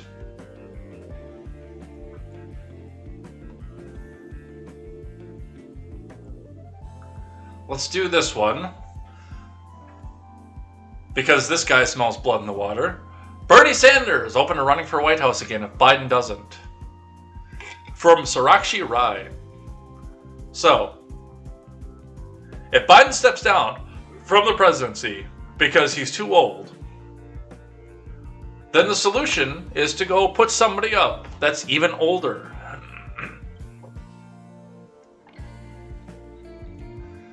Senator Bernie Sanders, top political advisor, said in a recent memo that he's open to running in 2024 if Biden declines to seek re-election. The Washington Post first reported the news in the memo, adding it was shared with his allies on Wednesday. A source directly familiar with the memo confirmed to The Hill on Wednesday that the document exists. In the event of an open 2024 Democratic presidential primary, Senator Sanders has not ruled out another run for the presidency, so we advise that you answer any questions about 2024 with that in mind, the outlet said, quoting the memo from Sanders' former campaign manager, Faiz Shakir. So, getting fucked over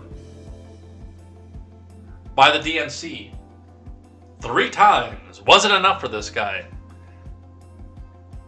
He's got to go do it again.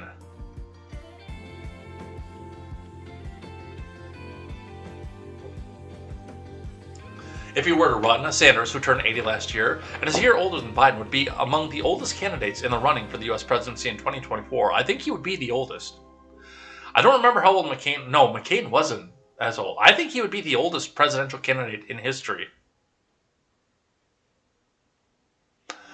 Ryan Noble shared screenshots of the memo on Twitter.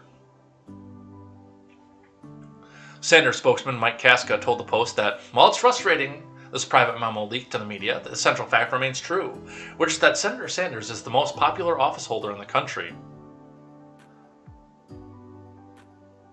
And really with that kind of goes on with something that I was saying not that long ago about, with what Nikki Fried was doing and the fact that her entire campaign, what we talked about yesterday, her entire campaign was, I hate Ron DeSantis the mostest. And then once her actual campaign policies and stuff came out, we find out that she really is a centrist, possibly right-leaning, just a touch over the right, but running as a Democrat.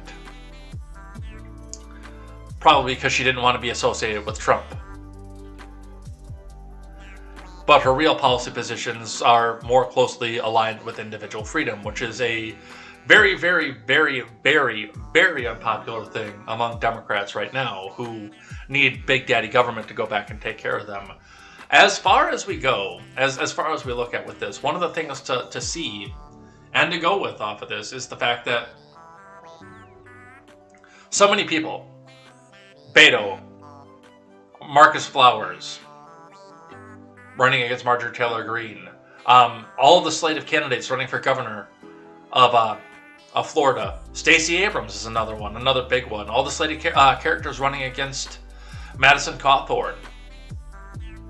Hell, even the ones that are running here in Wisconsin against Ron Johnson, which that's not as much of a publicized race, but all of them have the same campaign pledge.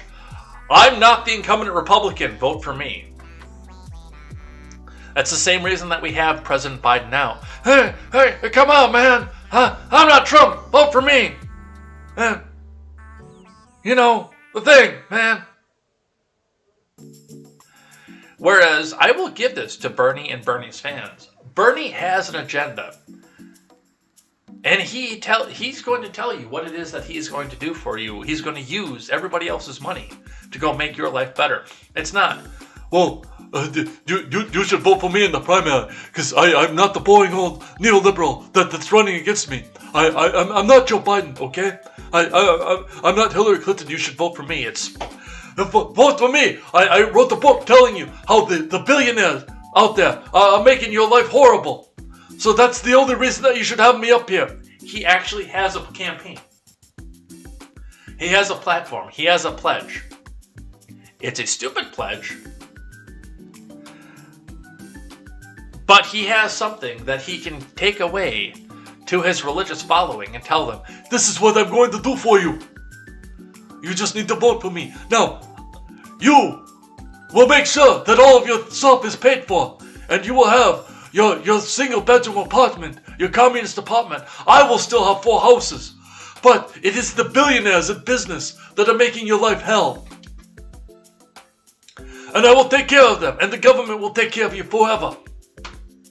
It's something tangible. It's not, vote for me, I'm not this other person.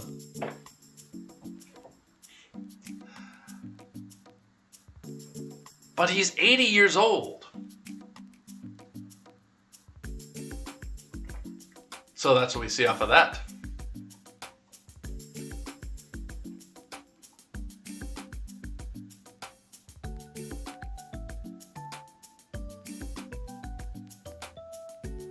What else do we have?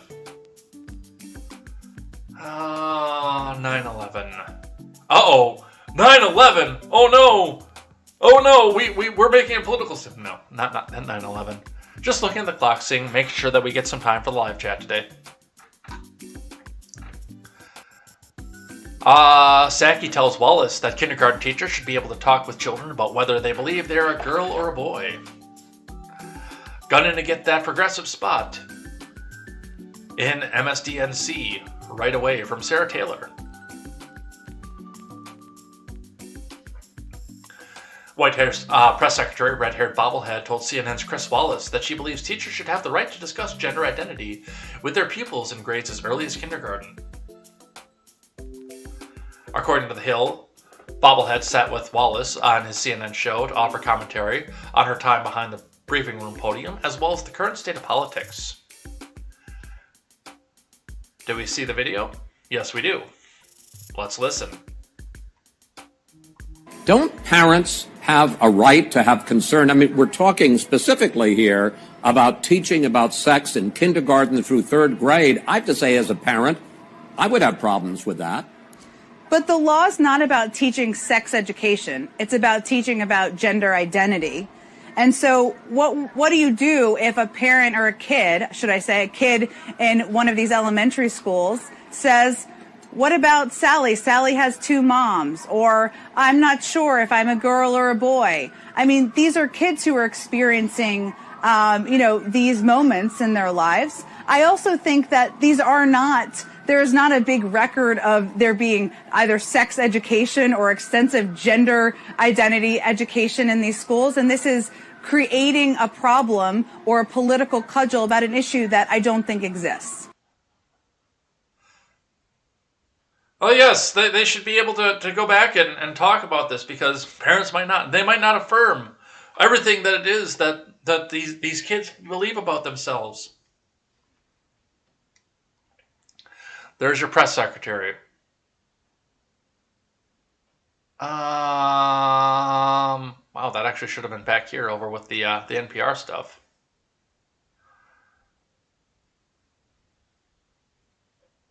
Let's do this story here. Let's talk about the refugee situation. We're going to hold off on the Florida stuff because I do want to look at a little bit more into that this weekend. I might talk to John a little bit about that too, just to get an idea what he thinks seeing it on the ground. I know he says he doesn't know very much about the area, but he is closer to it, so he might be able to find me more resources than I'd be able to find on my own. But let's do this immigrant one, and then we'll do live chat and head out of here. So if you guys do have last-minute messages that you want to make sure that you get in, make sure that you get them in now. Otherwise, speak now or forever hold your peace. The president We've already welcomed tens of thousands of Ukrainians to the U.S. today. I'm announcing a program, Unite for Ukraine, a new program to enable Ukrainians seeking refuge to come directly from Europe to the United States, man. Come on. Last month when I was in Europe, I announced that the United States would welcome 100,000 Ukrainians so that we share in the responsibility of supporting Ukrainians fleeing Putin's war machine. We've already welcomed tens of thousands of Ukrainians to the United States, and today I'm announcing a program, Unite for Ukraine, a new program to enable Ukrainians seeking refuge to come directly from Europe to the United States. This new humanitarian parole program will complement the existing legal pathways available to Ukrainians, including immigrant visas and refugees processing. It will provide an expedient channel for secure legal migration from Europe to the United States for Ukrainians who have a U.S. sponsor, such as a family or an NGO. This program will be fast, it will be streamlined, and will ensure the United States honors its commitment to go to the people of Ukraine and need not go through our southern border. I love the fact that right at the tail end of this, and need not go to the southern border. Trust me, it'd be a lot cheaper if you flew these refugees to Mexico and just let them wander past the wide open southern border that you've left over there. But, and there again, there's the constant fight, and there's the constant fight on Twitter right now of, oh, well, this wouldn't be happening if the refugees were brown. Or the Republicans, why is Biden suddenly interested in refugees that aren't brown? Because that's going to be a fight that goes on until the end of time. But when we look at this, realistically, it is because our birth rates are declining. Which, by the way, for those of you who are based, get out there and make a whole bunch more fucking based babies. Marry your old lady and make a whole bunch of based babies, because we need some of those. We need a lot more of those, but we come in, we've got the refugee class, the refugee camps, and along with the illegal aliens coming in, the Biden admin is looking for another subjugated slave class that is subject to deportation and can't complain about the rules. And trying to fix on top of this a problem that they themselves created.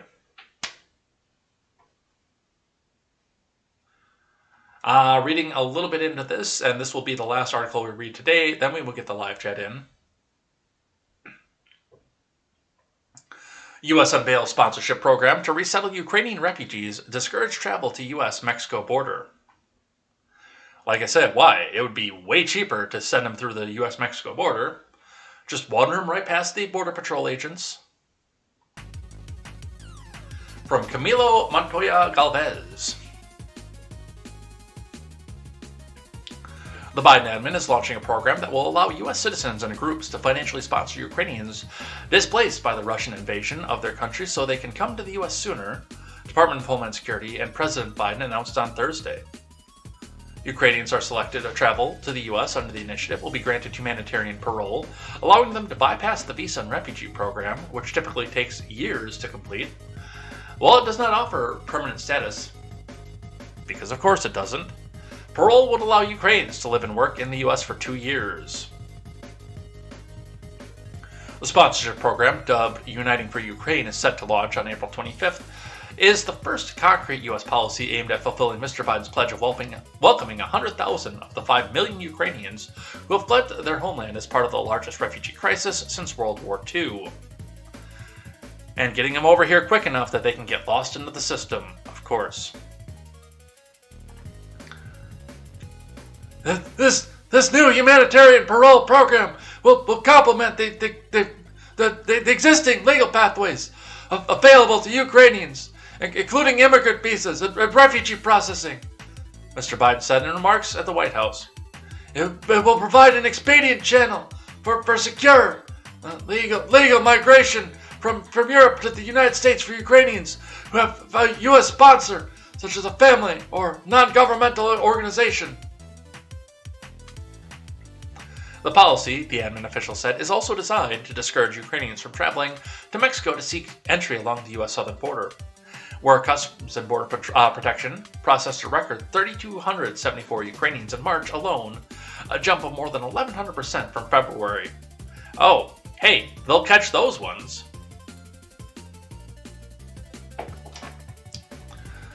Immigration officials have processed nearly 15,000 undocumented Ukrainians in the past 3 months, most of them along the Mexican border, a senior DHS official said during a call with reporters on Thursday. So, yeah, apparently it's easier to get into Mexico than it is to get into the U.S., and then they can just slip into the southern border because the entire world knows that the southern border is open for business.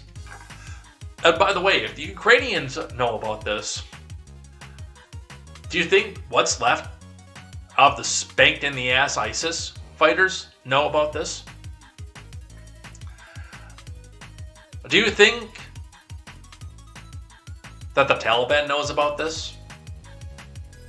The people who radicalized Afghanistan against the U.S. troops, do you think they know about the fact that the southern border is wide the fuck open?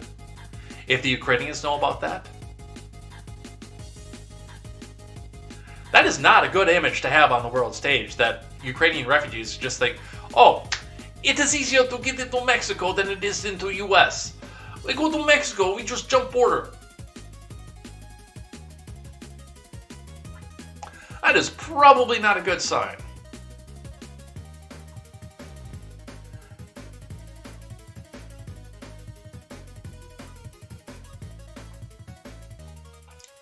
That is probably not a good sign on the world stage.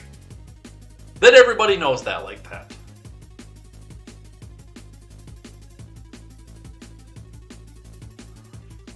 Alright, and with that, we are done. We're going to do live chat for the day, but before we get into the live chat of the day, we're going to say a special thank you to the people who live chatted throughout the week here. So, every week I go through I'll either watch the entire episode again and take down your names and write them on the list so I can say thank you, or when Restream is not acting like a complete fucking cock, I can usually get the data right off a Restream here. But here are all the people that live chatted throughout the week here that are about to get a special thank you.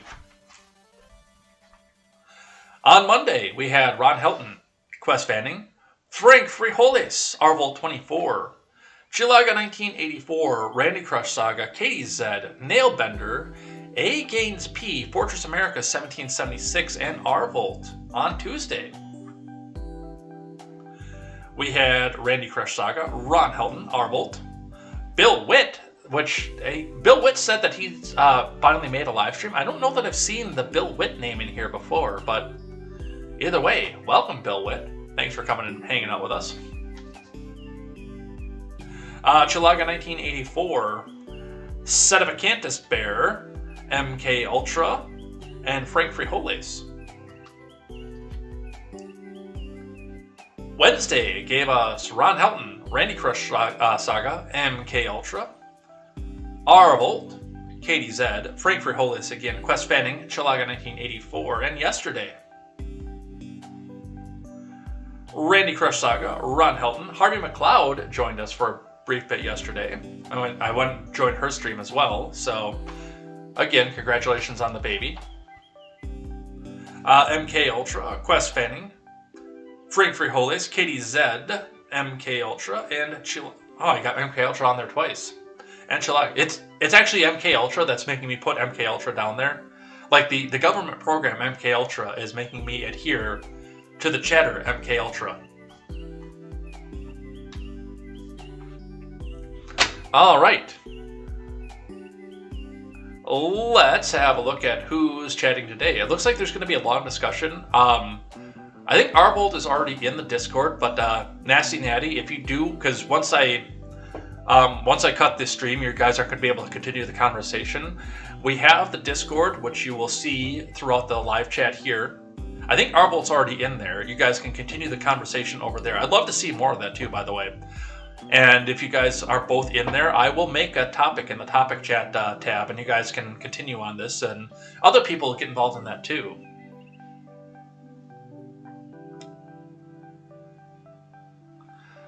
I wouldn't mind seeing the rest of this conversation, actually. I like it when you guys discuss and don't always agree. I really do. I think it's awesome.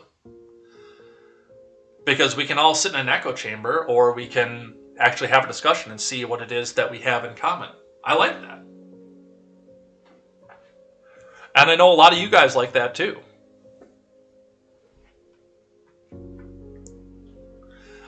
Today we had Ron Helton here with the AOC sticker saying, "Good morning, J. Edgar, Edheads, and fellow instigators." Nailbender is over here with a laugh. Ron Helton says, Depp has been in a lot of movies and popular TV shows in the day. Didn't watch it. 21 Jump Street? I haven't seen it. I thought that was a movie with Jonah Hill, which I also haven't seen.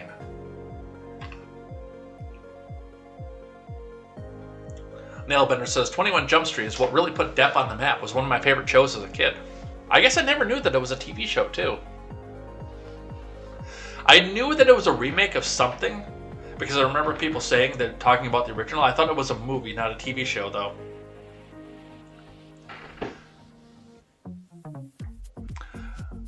Ron Helton says, I don't think I ever watched a complete episode, saw a lot, if not most of his movies. Ron says, yep, Huey Lewis and the News, great band. Yeah, I didn't realize that so many of the songs that I loved from the 80s were from Huey Lewis and the News. I knew of Back in Time and Power of Love because I'm a major Back to the Future fan. But more of the stuff that I hear coming out, and then I knew that he did that duet with Gwyneth Paltrow that I really liked and sang in high school choir. I knew about that. I didn't realize that he was behind so many of the other songs that I really enjoyed. So, yeah, I guess I'm a big Huey Lewis and the News fan. Didn't even know it. Randy is here. Randy Crush Saga. Ron says, if we can cut the fuel costs in half, we might just survive this crisis. That's a possibility, actually. Ron says, I wonder what these people are doing for money. Unemployment still, disability, early retirement. I think that there is a mix of all three of those that's going on with that. Some of them retired and took pension, obviously. That's what my dad did. But it wasn't necessarily by his choice to retire and come out of the workforce. And he is actually back in the workforce now, too, at 63 years old. 62. 63.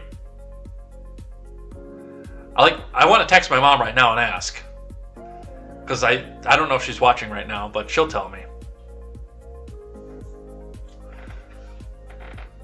But yeah, and he went back to work too on top of that after his job got shipped out of the country. So yeah, there are sides to that otherwise.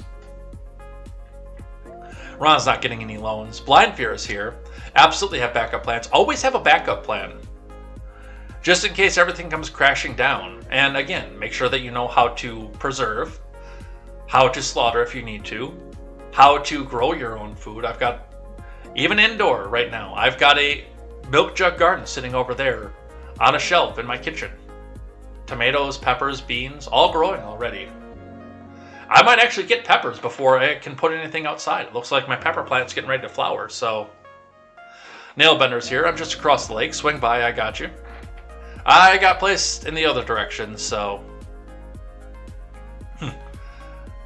Frijoles is lurking. Fanning is here. And Nailbender is saying that Fanning is late. Ron says, I like the free streams myself. Watched several free movies back to back on YouTube last night. Nailbender says, CNN has been hemorrhaging viewers for a while. CNN Plus was a bad idea from the beginning. Yeah. And again, I think it would have been better if our economy was in better shape and more people had more disposable income. But we are moving into the point where people are tightening their belts, and the President of the United States himself is telling people to tighten their belts. That is something to keep in mind with that. Ron says, fell asleep watching some Asian war movie, woke up with movie Silver Streak playing. I've never heard of that movie.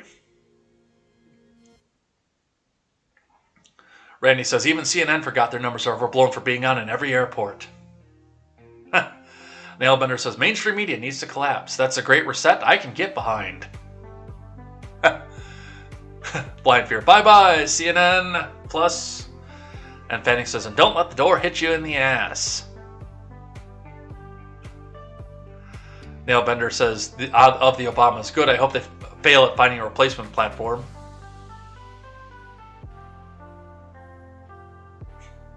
Blindfair says he's a grower, not a shirt. Arvold, Obama had a podcast called Born in the USA? LOL. Yeah, I love hearing Bruce Springsteen sing. I just don't want to hear him talk. I'm sorry. He'll probably say something stupid and I'll lose a lot of respect for him.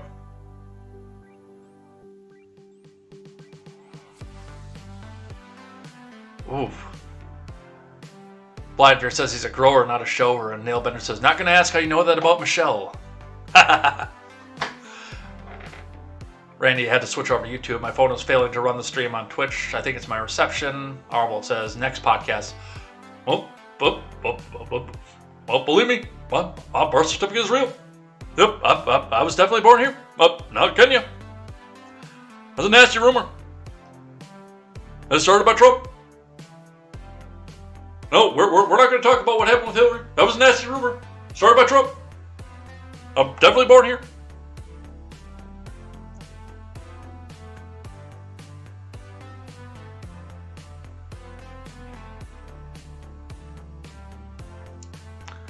Let's see. Or well, a couple billion here, a couple billion there. Pretty soon you're talking about real money. Ron says, everything else has been devalued by printing more dollars. Why not the shares? Hashtag evil empire. Blindfair says, oh, are there checks and balances now? Talking about the Twitter thing? No, there are no checks and balances. Nephilim says, Elon needs you to speak freely. He's going to map your brain properly for his dystopia. Highleaf called me a groomer. I'll deal with you later, Highleaf. Nailbender says, damn, my wood chipper's going to be working overtime. What were we talking about with a wood chipper? I don't even remember. Which pedo were we talking about? Which groomer were we talking about there?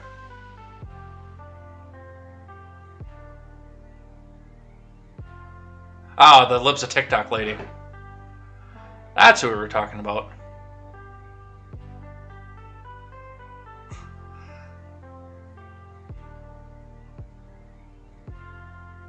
Arvold says, they seem to think gender is something in your mind. No, honey, that's a mental disorder. Blind Fear. Okay, teacher, can I go back to playing with my truck now? Randy says, my kid said, but my teacher said, and I've straight told him, well, your teacher is wrong. I've told my teachers that we're wrong before when I was in elementary school. They don't like that very much. Even if you're proven to be correct, they don't like that very much. Nephilim says it's a protection of her relationship between her and her parents.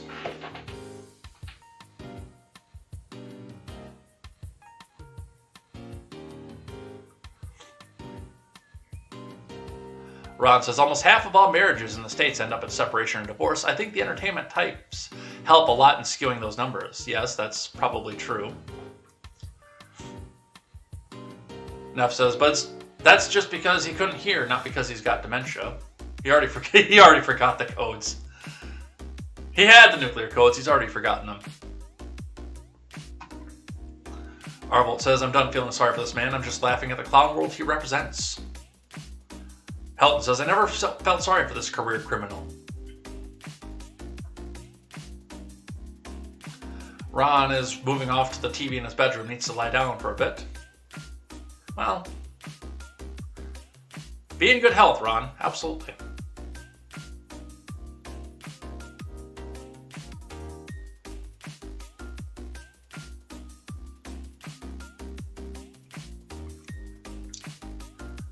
Randy says, student loan forgiveness was never on the table. Yeah, it really wasn't.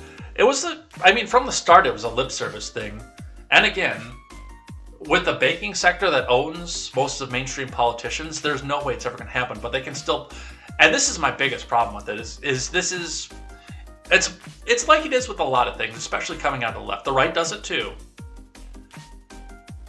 to a lesser extent. If we put it into comparisons, the left does it 90%, and the right does it probably 85%. Making promises that they either have no intention or no way of keeping, but keeping them out there so they have a perpetual a perpetual, what's the word I'm looking for, campaign promise to run on over and over again. Hey, we're going to end the wars over in Afghanistan. Oh, we couldn't get it to this term because you didn't give us enough of a congressional authority. Oh, we're going to do it next term. Oh, we're going to do it next term. Oh, your student loans? Yeah. Oh no, we're gonna forget those this term. Oh no, we didn't have enough of, we didn't have enough congressional authority. Oh, we're gonna do it next term. Oh well, you elected a Republican this time. Oh, we'll do it next time. Just elect us again next time. Oh, this going on to the right. Oh, fix the border crisis. Oh, we'll do it this time. Oh, you put Democrats in the House. Oh, well, guess we'll have to do it next time. Oh, man, you voted for a Democrat for president. I guess we'll have to do it next time. Over and over again, because if they fix something, they lose something that they have to run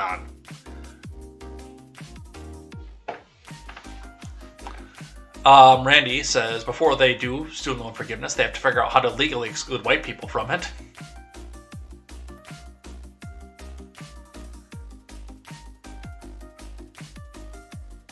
Randy says, that's true. I've never met a healthcare worker who received any debt cancellation through those. Everyone has some reason that they don't qualify. That's like how the vaccine injury fund never pays out because you can't prove it was the vax. Frioli says, yes, McCarthy bad. Pelosi good. No, Pelosi bad. McCarthy bad. Cheney bad. Randy says, so McCarthy is a rhino. Breaking news. Yeah, pretty much.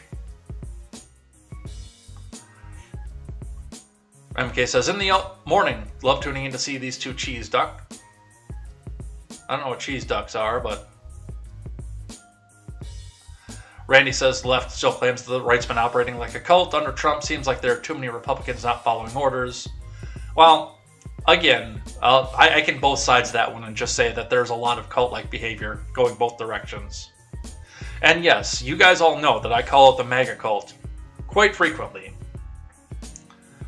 There's a difference between citing good policy and saying, everything is good because he wears the red hat.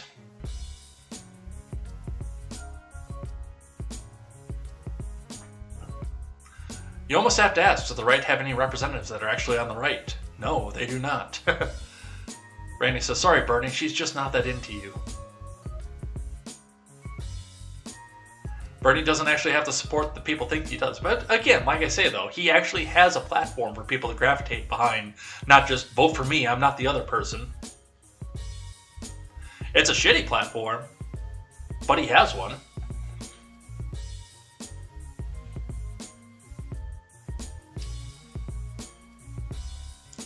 Nasty Natty is here. Welcome, Nasty Natty. Looks like we've got quite the... Because I can see the current sitting over in my monitor over here, and I can see quite the debate. I do hope that you guys all go into the Discord and finish this back out, because I don't know if the restream bot will still work once I hit the end stream button, so I hope you guys will. I really do.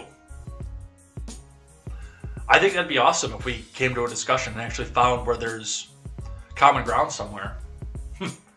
Nice Biden accepting. I agree with accepting refugees, though. I am on the fence about it. I'm a legal immigration advocate.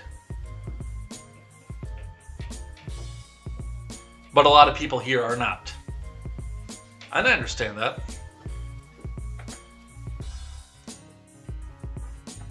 Randy says, what if this whole thing was just to secretly invade America with the Ukrainians that are actually Russians? That is some tinfoil that I don't think we have time to get over here, because I still have to get to work after this.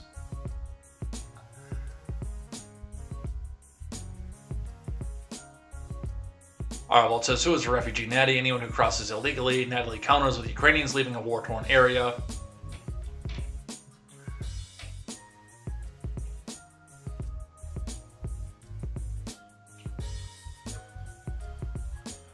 Randy says, can't confirm, but I heard that from someone that I consider reliable. Refugee status has to be sought in the closest safe country. Yes, we do have safe third country right now, so... Yes, especially if they're coming from South America, they've got to be able to take refuge in the closest what they consider to be safe country, which is not usually the U.S. A lot of, especially from South America, a lot of that is Brazil.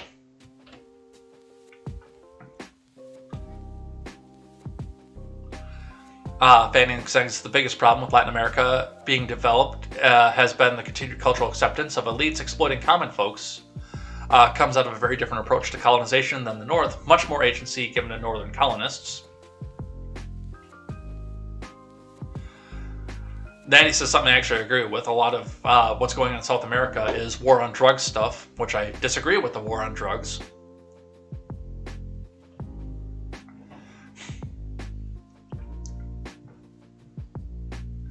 I would hope that the most powerful nation on the planet, whose values were cemented as give me your poor, would accept as many refugees as possible. Unfortunately, a poem on the basis of the Statue of Liberty is not immigration policy, and somebody who, again, is way more hardline on immigration than I am, was talking about it the other day and said that if he were to become president, the first thing he would do as president would be to go out and take a sledgehammer to that poem at the bottom of the Statue of Liberty.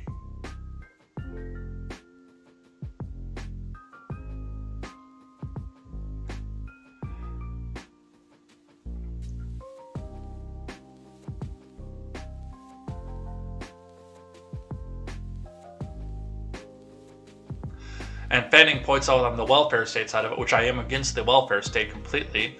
A welfare state is not sustainable if we keep accepting more takers. Let's instead empower doers in their own countries. Microloans to start a business and very high success rate and rarely default. It's a win-win. MK, always blame the government.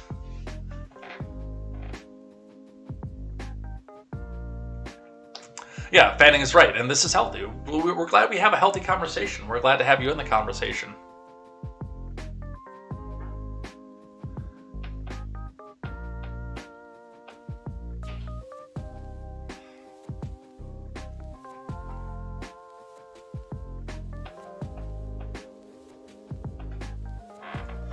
Fanning says capitalism is relatively new in human history. Prior to the rise of capitalism, the way people amassed great wealth was by looting, plundering, and enslaving their fellow man. Yes, absolutely. Ed Wood's is Depp's only A+ movie. Big surprise, I've never seen it.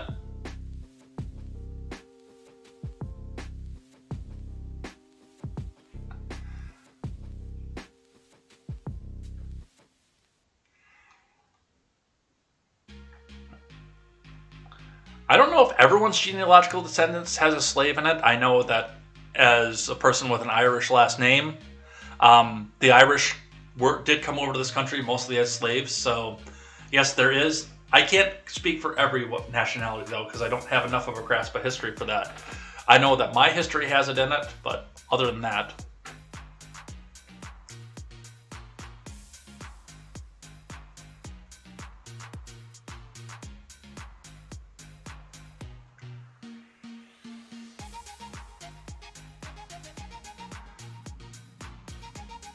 wow, great discussion. Again, I hope you guys take this over into the Discord. I want to see where this goes. I really do.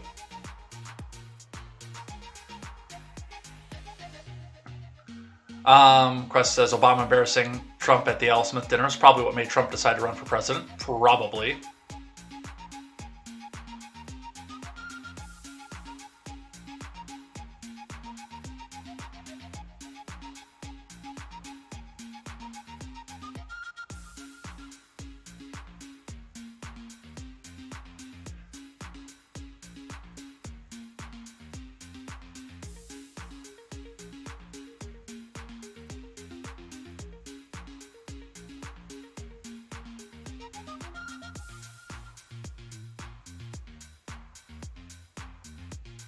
A lot of stuff here.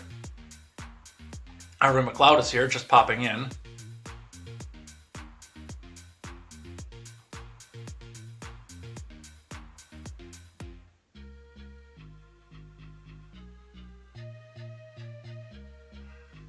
Now, come on, let's keep this civil.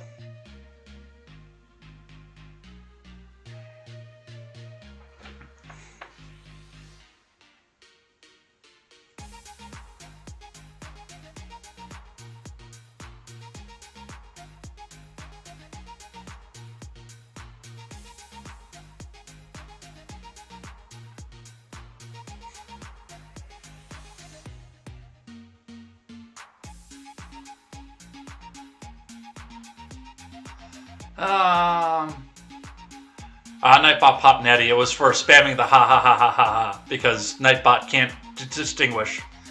That was the Nightbot did it. I can see it over here. You guys can see it too now because I have it up on the screen.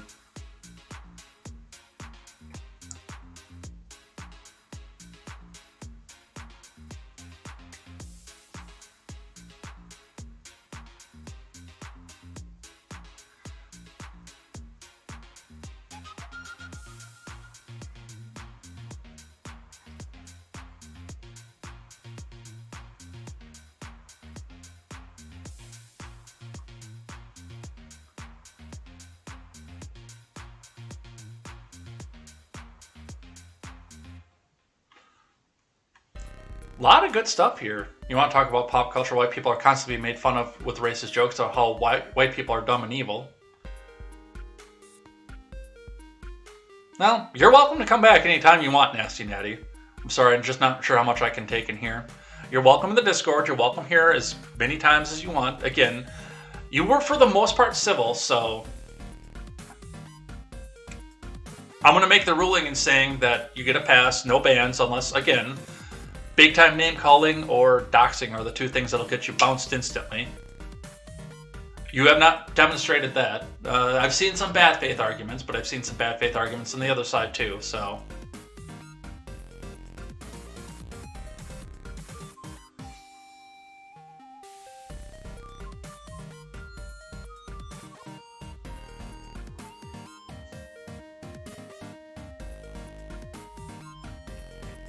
I do hope that you guys stick around.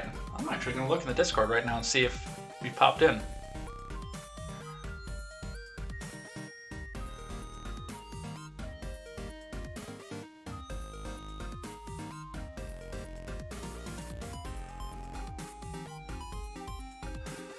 Yeah, you're welcome to come and join the community, join the Discord, Natty, if we keep going off of this. Because I do have to pop out of here. I got to get out, finish out the stream, so.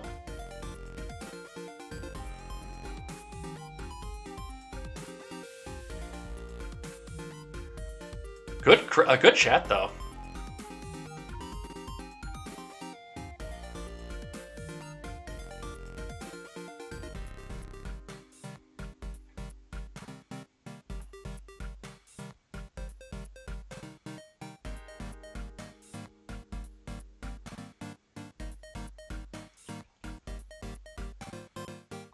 Yeah, it was from, it was an automated bot to keep from spamming because we had some ethnonets in here who like to throw caps around, and I put an auto mod in for that just to take out some of the caps and some of the spamming. So that's what that was. It wasn't anybody here that did that. But yeah, if you dox or name call, you're out instantly. No appeals either. Well, name call, not so much, but doxing, that's the big one for me, is doxing.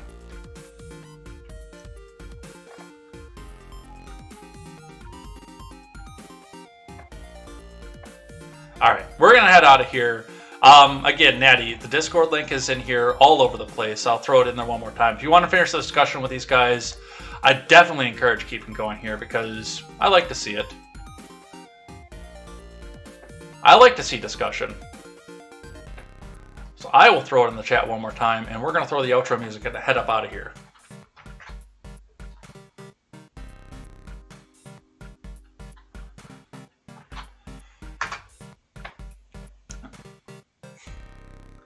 All right, let's head out. Wow, we had a really good discussion today. Again, we've seen some tensions got high, some emotions got high off of this, but again, we don't ban anybody for a lot. We ban very rarely here.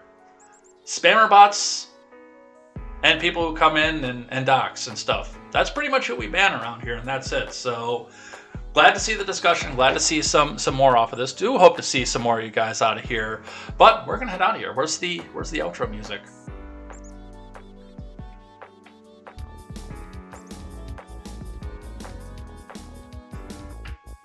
So thanks everybody for keeping it in, keeping with us here.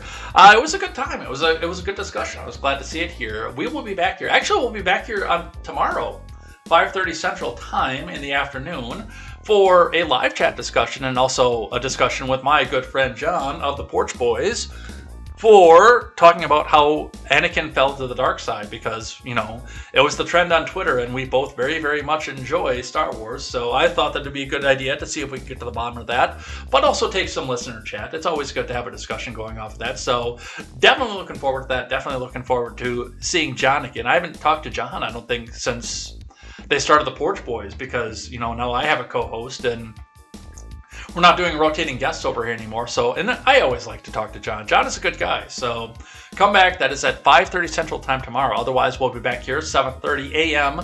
Central Time for more Contemporary on Monday. And on Monday night, 5:30 Central Time for KTZed Redemption, where my wonderful co-host KTZed will be in here as well, having the discussion, talking about the news of the past week. Definitely looking forward to that. That's always a good time. And you guys have yourselves a great weekend. I'm going to head out of here. We will see you next time over here on Contemporary. Definitely looking forward to seeing more of you guys here. And until then, I am Jay Edgar, and this is Contemporary. Take care.